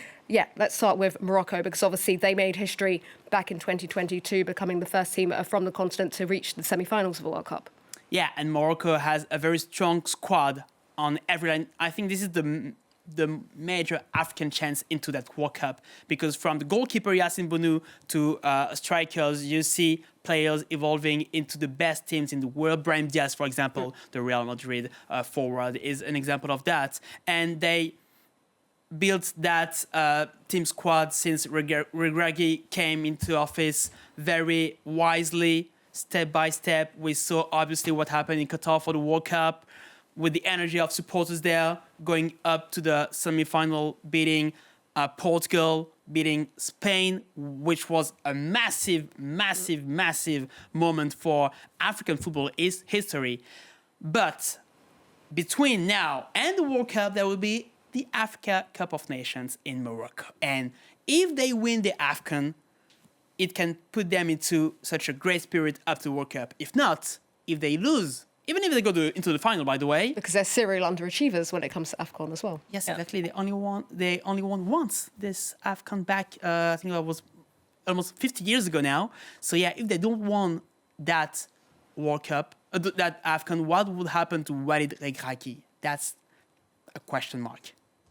A question marker indeed. Morocco, definitely the biggest African hope, we'd say, but Senegal also a big African team, another hope for a team to go far into the competition. Their best placing is the quarterfinals back in 2002. They reached the last 16 in Qatar. Could we see them at least going as far as their best ever result so far? I think so. I think this is the season for Senegal to do what Morocco did in Qatar. Why do I say that? They have a young side with a lot of experience, and also players who are applying their trades in different continents, and they have a lot of depth. Iliman Ndiaye is one of the players to definitely look out for.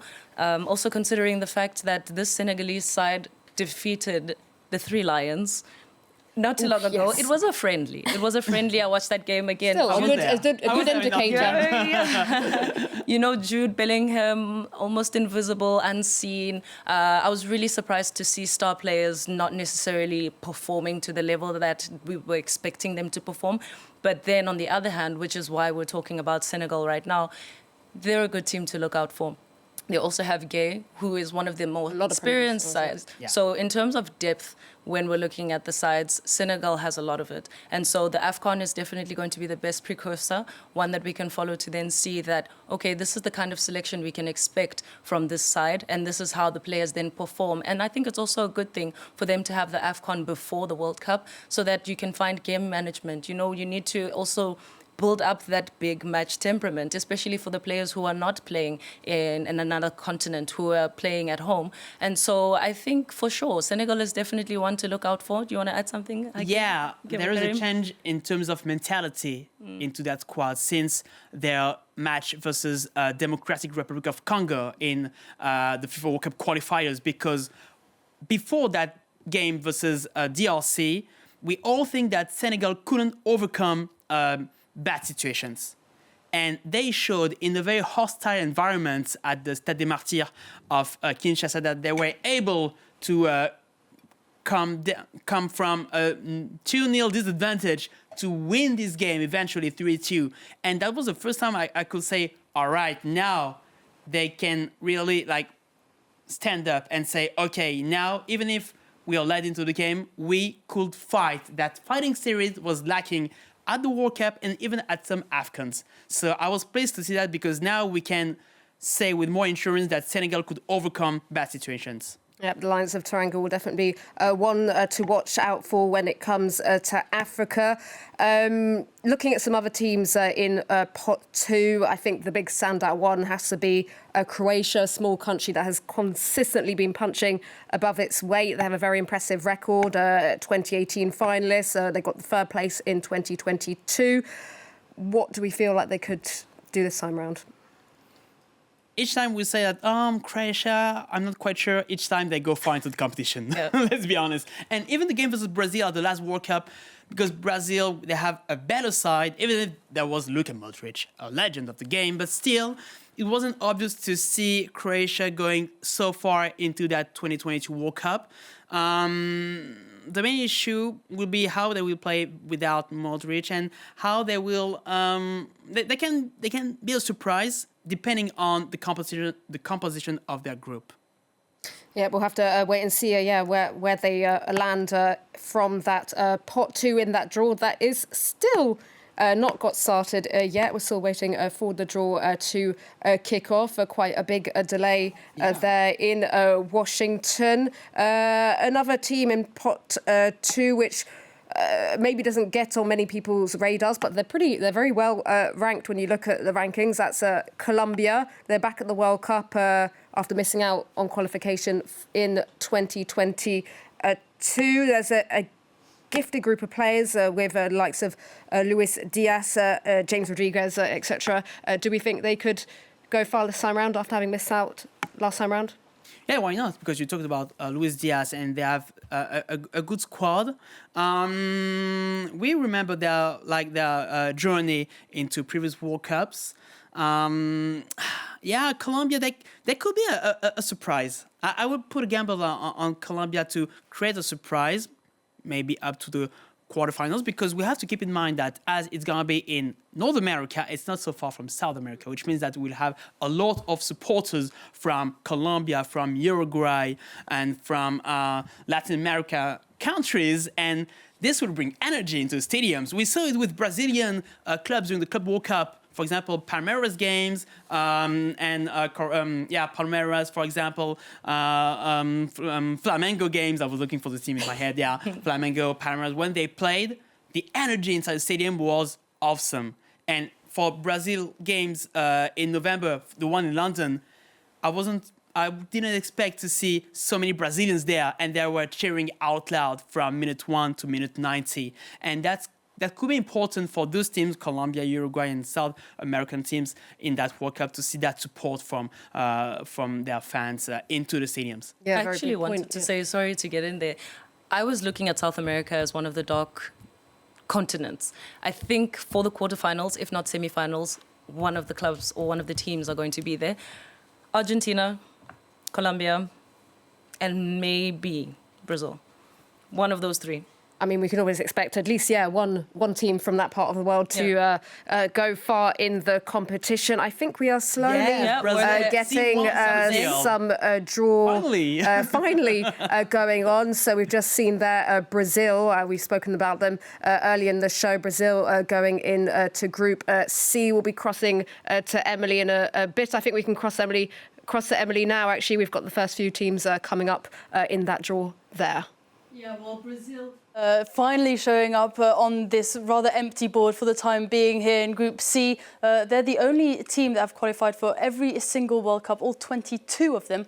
So hopefully they'll be able to be more successful. Germany now in Group E. They've won the World Cup 4 times. The last 2 campaigns, they didn't get past the group stage. They're up there in Group E. Now we'll just have to wait for them. Obviously not much jeopardy until we can get the teams from pots 2, 3 and 4 to get the final picture, but they're finally trickling in now as they're being announced by the stars. Well, after a very long delay, it's actually going quite quickly now. The Netherlands there in Group F, Belgium next to be taken out of that draw there. So obviously we're getting all the pot 1 teams placed first. It will be interesting to see. Obviously we always look out for a group of death, don't we, in this competition, which could of course be the potential group, as we touched on I think earlier in the show. Obviously Italy yet to have qualified. They'll be in pot 4, which seems crazy.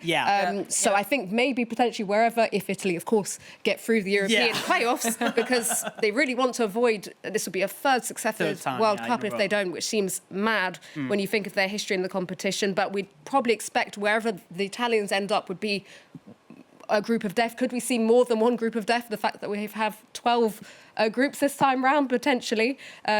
Spain going in to Group H there, Emily? Yeah, so we've got the Netherlands in Group F. They've lost 3 finals, but have never won the title themselves. So hopefully they can redeem themselves. Belgium in Group H, and 2010 winners Spain. 2010 winners Spain in Group H, and Belgium there in Group G. I think there are more trickling in as we get finished with pot 1, but that's how it looks for the time being. Well, that's how it looks for the time being. Slowly but surely we are getting those teams coming through. We were talking about South America before that draw. There we go, Argentina in Group J. Still yet to really get a real picture of those groups there. But talking about someone, what would be an ideal route for... there's no ideal route for this World Cup, but there we go, Didier Deschamps, highly anticipated. We don't have France yet in that Group I. Group I, there we go. Yeah. France in Group I. Obviously, we don't have any second teams in those groups yet, so can't quite get an idea yet of... But that's part of what Emily said at the beginning of the show, which means that for the 4 better team at the FIFA rankings of France, Spain, Argentina, and England. So Spain, Argentina, France, and England. Thank you. Don't forget the English. Don't forget England, especially with you. But yeah, so they have to be put into a group which will allow them not to face each other up to the semi-final at least. And that's very important. That's why we see, for example, Argentina in Group J and then France to the Group I, for example, because it's not like group by group when they pick up the balls with the pot 1 teams. And there we go. I think we have now all the pot 1 teams in a group. Can you just run through the latest arrivals, Emily? They're not quite there on the screens yet. There we go. They're slowly trickling in, but obviously this is also the moment for the pot 2 and 3 and 4 teams to be crossing their fingers for the teams that they most want to play against. So, I mean, if I was picking a pot, I would be a group, I would be looking for Group B and Canada, which statistically is the lowest ranked team. Obviously, now all eyes are on the 2nd and 3rd and 4th later pots as they appear. England, they're the final team team from pot 1 to make this list. And we have the complete groups here from A to L. This is what it's looking like. And now they're going to be moving on to pot 2 for the next ranked teams in order to start filling out. This is where it gets complicated, where all those rules that I was talking about earlier come into play, and where the FIFA bots will be hopefully helping to make sure that all of those rules are respected. So one team from each federation in each group, apart from UEFA, which can have up to 2 because they have 16 teams taking part in the competition. And as Karim was speaking about earlier, the separate routes to the finals for the top 4 ranked teams. So there we go. Yep, we've got one team in each group there. Mexico in Group A, Canada in Group B, Brazil in Group C, US in Group D, Germany in Group E, the Netherlands in Group F, Belgium in Group G. Where was I? So many groups. Spain in Group H, France in Group I, Argentina in Group J, Portugal in Group K, and England finishing off there in Group L. We're just getting started now with pot 2. As Emily said, I mean, are there some more favourable groups, potentially the groups with the hosts? Yeah, and I think for the major teams, so for the pot 1 teams, they would like to avoid either Morocco, Senegal, or Colombia. These are the 3 best teams, in my opinion, into the pot 2, which will be... Don't forget Japan. Oh, yes, we haven't spoken about Japan because they had a very interesting World Cup campaign in 2022. A lot of neutral fans, that definitely was one of my favourite teams at the World Cup. They beat Spain and Germany, so definitely not someone to be underestimated. Yeah, clearly. But yeah, those 4 teams, I will include Japan. I agree with you, ladies. There will be the team to avoid for the pot 1 teams. And you talk about the group of death. I think that the group of death will be with one of those 4 teams. Yeah, we'll have to wait and see where those teams land. Obviously, some big teams are yet to be drawn in their groups. We've obviously already spoken about a fair few of those teams in pot 2. Some other teams that are among pot 2 that will be drawn shortly. Well, there's Uruguay, maybe not a team we speak about so much when it comes to the World Cup, but they are 2-time winners. They won back in 1930 and 1950. More recently, their best result, 4th place at the 2010 World Cup. Maybe another South American team to take note of. We've also got Switzerland, another team maybe that we don't often speak about much, but I think we can just cross to Emily because she's got something to tell us. Yeah, I was just celebrating the mention of Switzerland. I was thinking you're flailing your arms. I was wondering maybe, actually, sure, we can let the resident Swiss have a say on her national team. Yeah, well, coached by Murat Yakin, captained by Granit Xhaka, who's having an amazing season in the Premier League. I mean, you know, Switzerland, we're a little country, only 8 million of us, but I don't think we should be underestimated too much. We made it to the quarterfinals once before, so I'm keeping my fingers crossed that we end up in a nice enough group and that we can maybe have some quite nice chances going into the knockoff stages. We've got that pot 2 slowly getting underway. Switzerland, who will be maybe hoping to get better than the last 16, which is when they were knocked out in 2022. There we've got South Korea, a team we've yet to have mentioned, who has just been drawn there. They will be...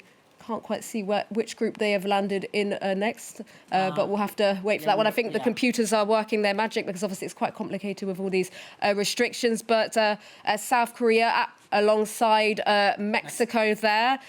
So South Korea in the World Cup, and they'll be hoping to advance from the group stage for the first time in 12 years. They've changed coaches twice since the last cup draw. I think we can maybe hand over to Emily as these second teams are starting to come through in their groups.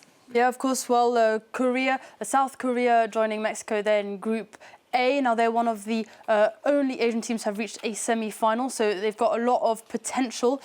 Switzerland, there we go, my home team, landing in Group B. I couldn't have hoped for any better.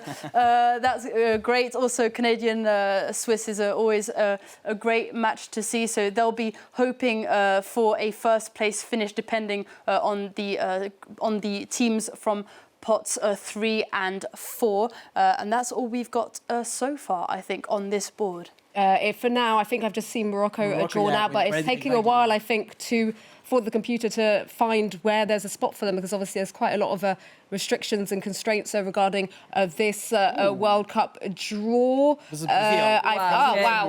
that could be a group of death. There we go. We've just seen Morocco drawn into a Group C with Brazil. Wow. What a group that will be. Yeah. What a great matchup to follow. And we have to remember that for the last World Cup, Morocco was in the tricky group with Belgium, with Croatia. And they did so well. Yes, and they did well. And that's why we were surprised to see Morocco going so far, because when we saw the draw for the previous World Cup, like, oh, it's going to be tricky for them. And at the end, they went up to the semifinals. So, yeah, it's going to be very interesting to see that opposition versus Brazil. And that's why Brazil decided to play their friendlies of November against African team, because usually they play in South America with South American opponents, and international windows are more and more rare now because of longer competitions. The UEFA Champions League, for example, is longer. So, yeah, that's what they wanted to get some tests versus Tunisia. And when we see the draw with Morocco, that was a good choice by Carlo Ancelotti and Brazil. Yeah, we'll have to. That is definitely a group to watch out for. That group C. I think we can just cross back to Emily, because we've got the second team in Group D.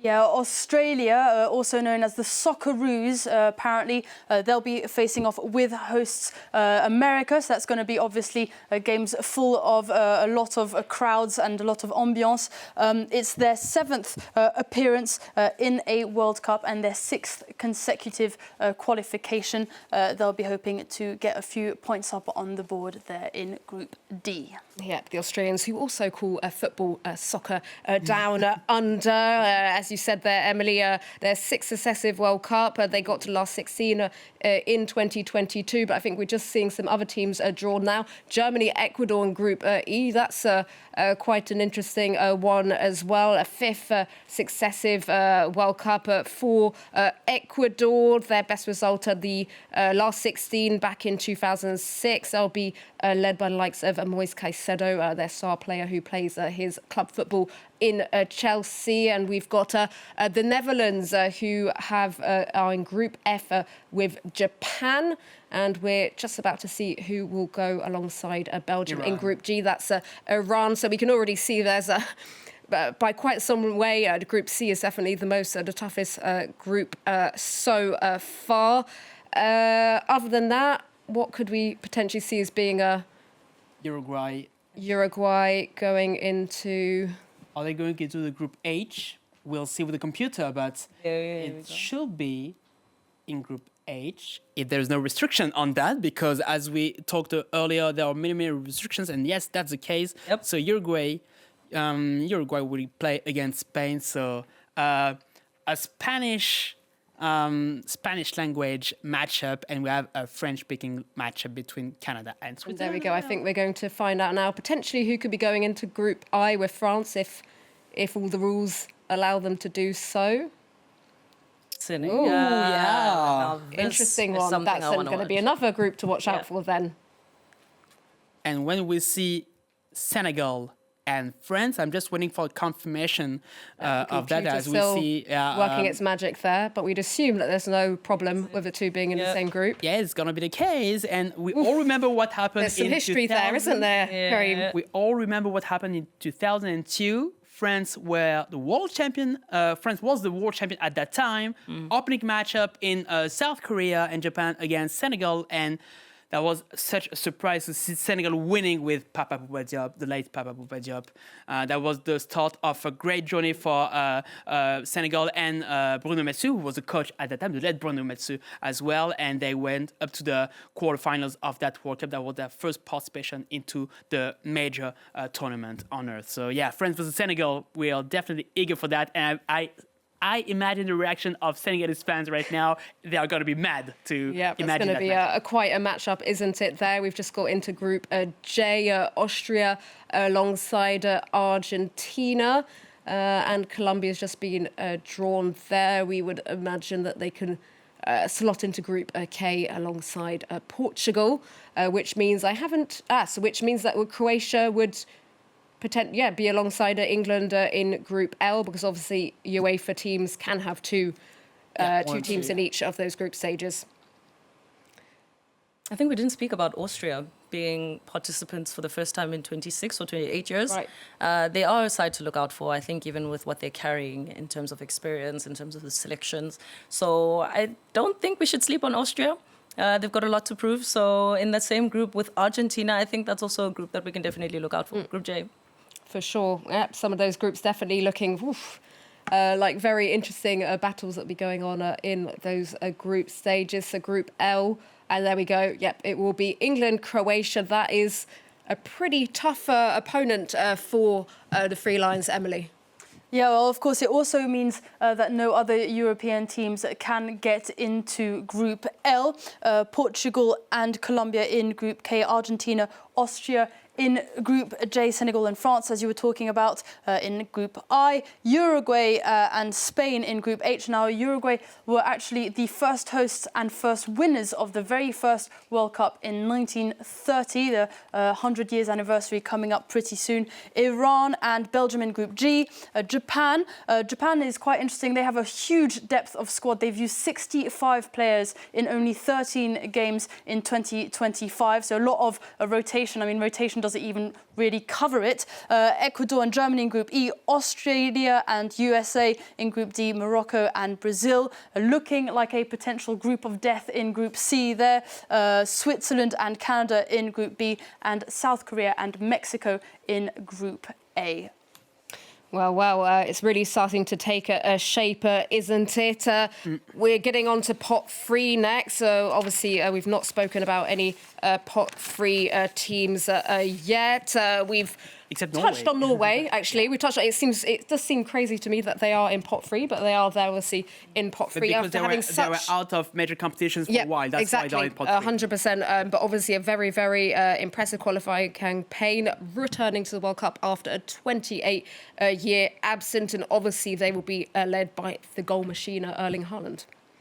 Yeah, Erling Haaland is impressive with Manchester City, and his squad is he's the most quick. Was the quickest striker to score 100 goals into the Premier League. Yep. And that's 111 games, beating Alan Shearer's record. You got it.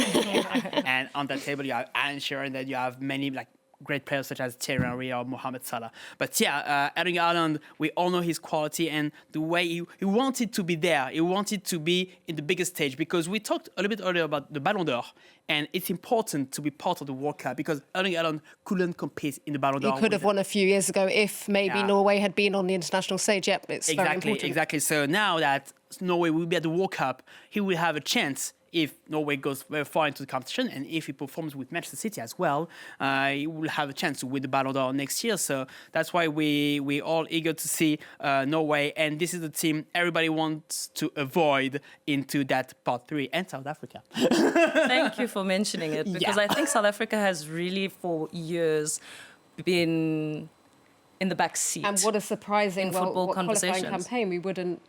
There they were. They finished first of their group ahead of a big African giant. Yeah, for the first time since 1998, qualifying authentically, if I must. 2010, we scraped it in because of being a host nation. And even then, I think structurally, Bafana Bafana or even South African Football Association wasn't quite as organized as they are today. I think also seeing the developments that have happened in South Africa over the years since then, there have been a lot of policies that have been introduced, which have then improved the development structures. Interrupt you. They've just been drawn, Thando. They've just come out the pot. I can't see it. Where we South Africa, I would assume, landing into Group A. So there we. With Mexico and Korea, but yet to be 2010 opener game. South Africa won against Mexico. There we go. Going into Group A there. But I think in Johannesburg, that was such a a great atmosphere. I watched it at the fan parks because I was quite young at the time and I couldn't afford a ticket to the stadium. But we had this like chant that we said, "Can you afford this? Mexico for sale." And it was just impeccable. I think the 2010 FIFA World Cup goes down in the books as one of the best. I'm not biased. I'm not saying it's from a biased stance, but it really was in terms of the football culture and everything. But taking it back to the structural organization of the Hugo Bruce's side with Helman Kalele as his assistant coach. Helman Kalele was part of the squad that won the 1996 African Cup of Nations. And so seeing that this is a player who understands the structure of South African football, especially when it comes to recruiting players and where to recruit them from. He was also quite really involved in the development structures building up to the African Cup of Nations and also seeing the things that have been put into place that now DSTV Disky Challenge, which is a youth tournament that I haven't really seen as an official thing in many other leagues, but it's basically a reserve league to the professional league, and that is where a lot of the players have come from. And so seeing the policies that have been put into place and Vision 2021 that has now, Vision 2020, that is now unfolding such wonderful things, but maybe I'll pick this up a little bit later so that we can carry on with the draw. We'll just give a little update on the latest teams to be drawn.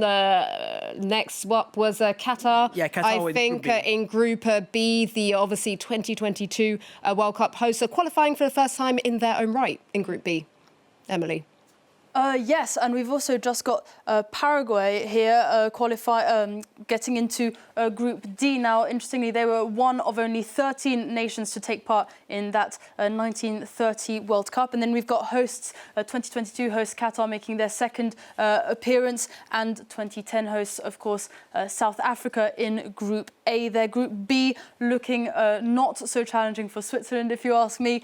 Group A looking quite tricky. Meanwhile, Group D there, I don't know if you guys have any thoughts on that, but it looks like a close call between all of those three teams. So there's a pretty it's gonna be balanced. equal, a balanced group there, yeah. And Paraguay has a strong defense, and they will rely on that because they keep the clean sheet, I think, 10 games out of 13, I think, in the qualifying campaign. So, yeah, definitely. Defense wins championships. 100%. Please do not forget that. That's how France won.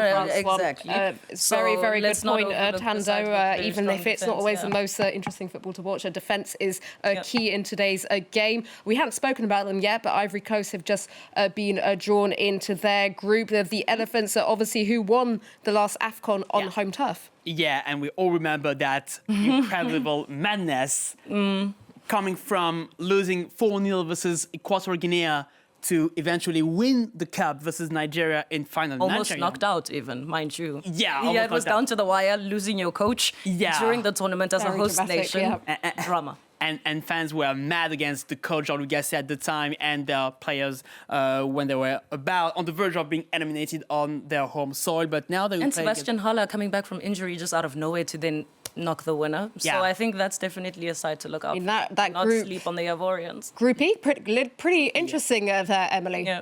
Yes, the Ivory Coast. Also, there's a potentially they could be travelling to the US with no players from their domestic league because they're playing in so many foreign leagues. We also got Tunisia there, just landed in Group F. They're ranked world number 40, and they've never been further than the group stage in a World Cup. So they'll obviously be looking at that third place or even higher if they can to get that one step further and break records nationally for Tunisia there. We've also got Egypt just landed in Group G there. Maybe Mo Salah might be making a difference. So I don't know what you guys think of how that's looking like in Group G. He's been in good form lately, so I think he's definitely going to be leading a lot better than they performed in the African Cup of Nations the last time. Ongoing sub-story for Salah when it comes to... because now he's on the bench in Liverpool, and that's very... it's not surprising when we look at performances from Mohamed Salah since the beginning of the season, but still he was like a pillar of the Liverpool 24-25, and to see him on the bench, even covering his face. It seems to be that maybe it's horrible to say things like this, but the beginning of the end of it comes. It's sad to say, but obviously every big player there has to be an end to his career. But it has to be said that regardless of how he's doing for Liverpool, he's still going to be key to Egypt's success. And obviously fitness is going to be a big issue for him because he's often struggled with that in big international competitions. He missed the African Cup of Nations a few games in that one as well. So we did see that it was not very easy for him in terms of his body supporting him. Yeah, it was injured, the last one. It was injured, I think, in the second game, and then he was out. And and Egypt was kicked out of the competition. And he wants to win this AFCON, Mohamed Salah, because that may be his last chance to win this Africa Cup of Nations, and then we'll see at the World Cup. Egypt and the World Cup is always complicated because even when they reign into the African football in the noughties, for example, they won 3 times in a row the Africa Cup of Nations, but they were unable to qualify into the World Cup, except what happened in Russia in 2018. And Mohamed Salah was injured in the UEFA Champions League final with Liverpool against Real Madrid and with Ramos. Yeah, but obviously all Pharaohs fans will be keeping their fingers crossed that he will be fit and ready to go for that World Cup. Let's just cross back to Emily because we've got quite a big update, I think. Lots of teams slotting into their groups there. Yeah, we've just had Algeria added to Group J. It's their 5th participation in a World Cup, and actually they're coached by a former Swiss coach, Vladimir Petkovic, so hopefully that will keep them in good stead. In Group H, we have Saudi Arabia there. Now, they made their World Cup debut, actually, in the last World Cup that was hosted in the US in 1994. They're also said to potentially be hosting the World Cup in 2034, so they'll definitely be hoping to make a good impression. We've also got first-timers Uzbekistan there that have just been added to the board in Group K. They'll be facing Colombia and Portugal, hoping to win their very first matches in their very first World Cup. They're also the first double landlocked country to qualify for a World Cup. Now, that's not very difficult. There are only 2, and the other one is Liechtenstein, so it's kind of only going to be Uzbekistan anyway, if you ask me. That's a pretty tough group for them there in Group K alongside Portugal and Colombia. I think we missed Scotland in Group C. Oh, we have forgotten Scotland. And I think that's the group of death. There we go. Yeah. You can add whatever team you want to add after that. Scotland, who have been out of the World Cup for a long while now. 28 years. First time since 98, which is Norway. Yeah. And they came back in quite dramatic fashion, didn't they, with that last-minute winner in their last qualifier? Against Denmark, it was down to the wire. And in additional time, Keenan Turney, who's playing in the Celtics. It's not one of the loudest leagues, but you're seeing such players performing incredibly well. So I think Scotland is definitely a side to look out for. The door's also a little bit open here for Coach Steve Clark, because there's chances of renewing his contract right now. So I think that's something to look out for. I don't think this is the best time to be changing coaches ahead of a World Cup. And I think if he's made it work to this point, give him the contract, let him perform, let him just prove himself. But I think Scotland definitely has a chance to do something and surprise us in this group. And we had chills in that last game versus Denmark at home in Glasgow, because like the atmosphere inside the stadium, and we have to follow Scott McTominay, who is living his best life since leaving Manchester United. He's really gone from strength to strength since leaving Manchester United, funnily enough. Exactly, to go to Napoli, and he was Italian champion last year, and he was one of the key players inside this Scotland team to get into the World Cup once again. Yeah, but it's going to be a tough task for them, though, in that Group C. I think we can cross back to Emily, because we have a few more teams that have got in their groups there. Yes, all of the pot 3 teams have now found their groups, and I've got another contender potentially for a second group of death here. Our Group I is looking pretty tricky with France, Senegal and Norway. Norway obviously putting in a dominant performance, scoring 37 goals. Scotland, obviously, we can't forget how they qualified with that last game, the lob, the bicycle kick. I mean, just incredible, spectacular football coming from the Scots. And finally, we have Panama here in Group L. It's only their second World Cup appearance, and they've never won a game, so they'll be hoping to get their first 3 points in a World Cup, I'm sure. And just looking at those groups, I think we've not spoken about Algeria yet, another big African team. It's their first World Cup since 2014. They have had quite a disappointing time as of late when it comes to AFCON. Here they have qualified for the World Cup, but they topped their group in impressive fashion. But could we see them going much, making any real big impact at the World Cup? I think they went through a structural rebuilding because once upon a time, nobody wanted to play against Algeria in Africa, on the African continent, because of how well they were doing. I think from the period of 2015 onwards, I stand to be corrected, that's when we started seeing things and dynamics change a little bit. There potentially could be some team to be looking out for. I just want to find their group again. With Argentina and Austria. I think, right? Yeah, you don't have the easiest opponents in that one. So I don't necessarily think here they can perform that great, but in the African Cup of Nations, definitely for sure. But we follow. Maybe have to see how they do. And yeah, of course, Mahrez's last dance. Yeah, Mahrez's last dance. Because he was at the heart of Jamel Belmadi's project when they won the Africa Cup of Nations in 2019 in Egypt versus Senegal. But then it went from bad to worse. And I was there the 2 times that were kicked out of the AFCON in the first round, and especially the last one versus Mauritania. And that was the most surprising thing, that they lost against smaller opponents than Algeria. So now with Vladimir Petkovic as the head coach that tried to rebuild something, we have to keep an eye as well on the Arab Cup, which is ongoing right now, because in this Arab Cup, which is organized in Qatar, you have Algeria, Tunisia, Egypt, Morocco, and they put kind of a team mixing A players and B squad players. So that's why it's interesting to see that competition. But yeah, for Algeria, it's going to be tough in that group with Argentina and Austria. And there we go, pot 4 underway, getting pulled out. There we go. It's a possibility between 4, because that's one of the European playoffs, I think, that has just been pulled out of the hat. Elsewhere, obviously, in pot 4, we've got a lot of World Cup debutants: Jordan, Cap Verde, and Curacao. These are the nice stories, and this is why 48 teams expansion can be seen as a benefit, with those 3 teams there that we're making those their World Cup debuts. Cabo Verde is a side that has been surprisingly doing quite well. Yeah. Even in the African Cup of Nations, I think nobody expected for them to perform as well as they did.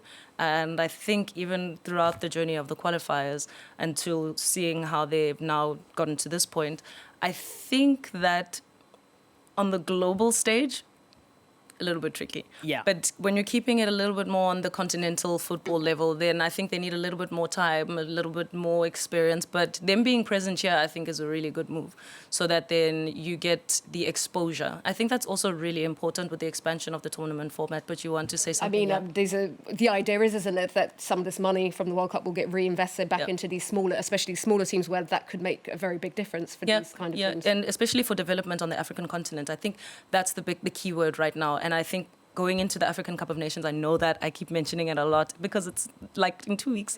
But I think it's also the key word for African football right now is development. You can see it also in other aspects of life, which is the youngest the youngest continent in the world right now. And so in development of the domestic leagues, of the respective federations, in terms of infrastructure, exposure, I definitely think not now, not 2026, but maybe 2032, around there. Then we'd see a little bit more bandwidth coming from the African continent, And a fun fact about both Ghana and Cabo Verde is that they are not part of the next AFCON in Morocco, but they managed to qualify for the World Cup. And kudos to Cabo Verde, because they get Cameroon and Angola in their group, and they finished in first position. And a big campaign for them has been recruiting players with links to the country, but haven't actually played their football there. That's been quite a big campaign for them. That's been a key to their success, I think. Have we started having some of those? Yeah, Haiti, for example, in the Group C. Good luck to them with Brazil, Morocco, and Scotland. I mean, that's a remarkable story. We touched on them area. I mean, there they go in the group of death. But a remarkable achievement for Haiti, because it's their second ever World Cup, and it's even more impressive considering the situation in the country at the moment. The French coach of Haiti, Sébastien Eminier, has never even set foot in Haiti with everything that's going on there. Yeah, because they can't play at home because of what's going on in Haiti. And Sébastien Eminier, I met him several times when he was the Kenya head coach back at the AFCON in 2019. And then later on, he was assistant coach for Rigobert Song in Cameroon for the last campaign for the last AFCON. So yeah, he somehow managed to bring players. And there is one key player, it's Johnny Placide.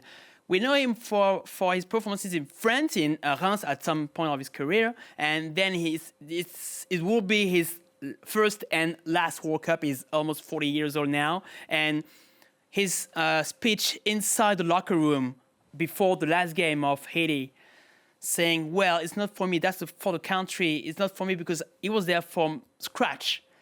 It was very emotional, and then it could put up all the players to give their best on the pitch to be qualified for this World Cup. But good luck to them, really, in this group. But it will definitely be a tough ask for them in that Group C. I would definitely say the group of death as things stand. Should we cross back to Emily, because I think we have a few more updates to give regarding those groups there. Yeah, of course, most of the groups filling out now, some of them with those placeholders that we were talking about earlier. Group A with the European Playoff 4 winner, same for Group I with the International Playoff 2 winner. Meanwhile, we have Group C there with Haiti making their second appearance in a World Cup, first since 1974. In Group E, we have Curacao. They made records for being the smallest country to make a World Cup qualifying, beating Iceland. They are only 185,000 inhabitants, so quite an achievement from them. Cape Verde there in Group H. And I've got another European playoff spot here with Group B, joining Canada, Qatar and Switzerland. So there we go. Things are slowly but surely taking shape there. After Group C, it still looks like maybe Group I is the next really tough one with Norway in there as well. That's definitely another contender for the group of death, isn't it? Yeah, France, Senegal, playoff 2 and Norway. And in the playoff 2, if I'm not wrong, you would have Bolivia, Suriname, they will play each other into the semi-final, and then the winner of this game will face Iraq. So it's going to be interesting to follow that. But yeah, it's one of the group of death, France, Senegal, and Norway. Kylian Mbappé versus Erling Haaland at the World Cup. Ooh, that is going to be one to watch out for, isn't it? This is what the World Cup's all about, getting those big names, those big teams up together, and already a fair few contests to look forward to in just the group stage alone. We've just had Jordan, another World Cup debutant, drawn. I think they will most probably, they will head into Cabo Group Verde J. as well, with Spain, Saudi Arabia and Uruguay. So definitely a lot of going on, a lot to unpack there with these 12 groups going on now. I think we can maybe hand over to Emily, who's going to go through Group H for us, has just been completed. Yes, Group H, as I said, they're just completed by Cabo Verde. Let's have a look at some of the others. Jordan, first timers there in Group J, joining Austria, Algeria and Argentina. What else do we have? We've got Group I, as you said, one of the other potential groups of death, depending on who qualifies. Group F, with the Netherlands, Japan and Tunisia, has just also been filled up with one of the European playoff teams. We are waiting on Group G, K and L. I think they'll be dropping shortly, but that's all that we've got so far up on this board. I think that they're picking the last few names out of the hat as we are talking now. I think that if I was Switzerland, I'd be pretty happy with where I'm sitting. I don't know about how this Group L is going to pan out for England. They're hoping to bring the cup home. I don't know, Selina, if you favour our chances. I'm feeling pretty okay about Group L. I mean, look, if you're going to win a World Cup, you have to beat the best, and it can sometimes maybe even be a good thing to come up against strong competition early on in the group stages. I think group stages, yes, there's something to go about, especially if it's this cutthroat. But Paris Saint-Germain, the last campaign in the UEFA Champions League, they didn't start out as the best. I think even going into the knockout stages, they're one of the least favourites. I think there was not Nantes. Another French club that was actually considered as favorites above Paris Saint-Germain. And so, yes, group stages, it's definitely something to go about. So I think in Group L, Ghana has going now into entered Group into L. it. Not in the African Cup of Nations, so they have a little bit more time to prepare. But also at the same time, you don't have like the large tournaments to be participating in as a way of preparation. So it can be interesting. Yeah, no, Group L looking pretty interesting. England, too. Ghana. England, Ghana. That could be that's a one to look out There's going to for. be a Isn't massive it? atmosphere in London Yeah. because of whites. Ghanaian community in London. So yeah, it's going to be very, very interesting. And some Ghanaian players who will be able to play for England as well. So that's why this kind of games, England versus Ghana, France versus Senegal, is going to be interesting because even in Senegal team, you have many players who were born and sometimes raised in France before playing for Senegal, and that's the case also for Ghana. So. Yeah, with Ghana and England, I remember the Boateng brothers. Once upon a time, there was that rivalry of choosing nationality, and they went opposite directions. Yeah. One for Germany and the other one for Ghana. See, so it was always like a nice little matchup to see. So if we have something like that, that can also make the game really interesting. But in Group G, they're the All Whites, New Zealand. They're okay. I think they're okay. The group is not really cutthroat, but I think we can expect to see some good football played over there. So we've got everything in place now. There we have it. All the groups have got everyone where they need to be. Shall we hand over to Emily just to do a quick run through? Because obviously at 12 groups, there's a lot going on. Maybe just a quick run through of all those groups there. Right, well, let's start at the very beginning with Group A. Mexico facing South Africa, South Korea, and the European playoff spot 4. There'll be also Mexico opening the whole World Cup with their first game in Mexico City. Group B there with hosts Canada facing off with European playoffs 1, Qatar and Switzerland. Group C here with Brazil, Morocco, Haiti and Scotland dubbed one of the groups of death by our panel. Let's see how that ends up being. Group D there with the American hosts facing off with Paraguay, Australia and the European playoffs 3. Moving to Group E, we have Germany, first-timers Curacao, Ivory Coast and Ecuador. Also quite a challenging group there. Finally, with this top row here, Group F with the Netherlands, Japan, a European playoff spot, and Tunisia. If we look at Group G, we have Belgium, Egypt, Iran and the all-whites New Zealand, named after the first jersey that they ever wore in a World Cup competition, apparently. Let's look at Group H here. We've got very dangerous-looking Spain, grouped with Cape Verde, Saudi Arabia and Uruguay, the first hosts and first winners. Group I with our own home team, France, facing off with Senegal, an international playoff spot 2, and Norway. Could we see a clash of the titans there between Haaland and Mbappe? It all remains to be seen. Group J here with Argentina, Algeria, Austria and first-timers Jordan. Also quite a competitive group. Group K, Portugal with Cristiano Ronaldo at 41, an international playoff spot 1. New-timers Uzbekistan and Colombia.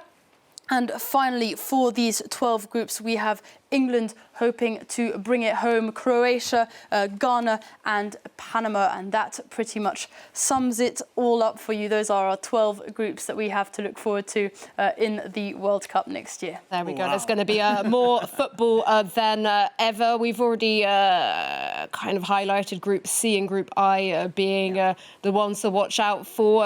What other groups do we think could be interesting? Yeah, just a quick word for Democratic Republic of Congo, because they will be, if they win their playoff game in March, in quite an easy or like not so difficult group with Portugal, Uzbekistan and Colombia. They will have to win their game against either New Caledonia or Jamaica for the playoff. Don't sleep on the Jamaicans. Yeah. They defeated Bafana Bafana. Do not sleep on them. And I'm supposed to be going for the South African national football team, but I'm really saying do not sleep on the Jamaicans. It's going to be a little bit difficult for DRC. Chancellor Mbemba must pull something out of there because he's the talisman for the side. But there's obviously a lot more depth in the squad. We saw it in the previous African Cup of Nations. They made it to the quarter or semi-finals. Yeah, versus South Africa. Exactly. Yeah, that's why I can't No, forget. the quarters. third place match. There we go. So I think that is the challenge then that can be posed for the DRC playing against Jamaica. Yeah. But apart from that, I think with the other ones, maybe they can scrape it through. Yeah, those are playoffs obviously going on in March, I think. So we've still got a way to go to wait for who will be completing those group stages. Remains to be known as of now. Well, other than that, so group, is there any other groups maybe that stand out for you guys other than Group C and I? Is there another group that maybe we should keep our eye on in terms of big clashes? Group F. F. Why are we Group F? It's true. We actually got, you're very right, Thando. We've really turned a blind eye to Group F, but really shouldn't do, because who will come out of that European playoff potentially? Yeah, the playoff B is Ukraine, Sweden, Poland, or Albania. Yeah. So yeah, it's gonna be interesting with Netherlands, Japan, and Tunisia. It may be more balanced than expected, but yeah, as you talked about Japan earlier and the Netherlands, which are like the main favorites in this group. And we've spoken about so many teams, I can't quite remember who we've not, but it feels like we haven't spoken much about Tunisia. No, and what's going on in Tunisia is that we never know what we can expect from them.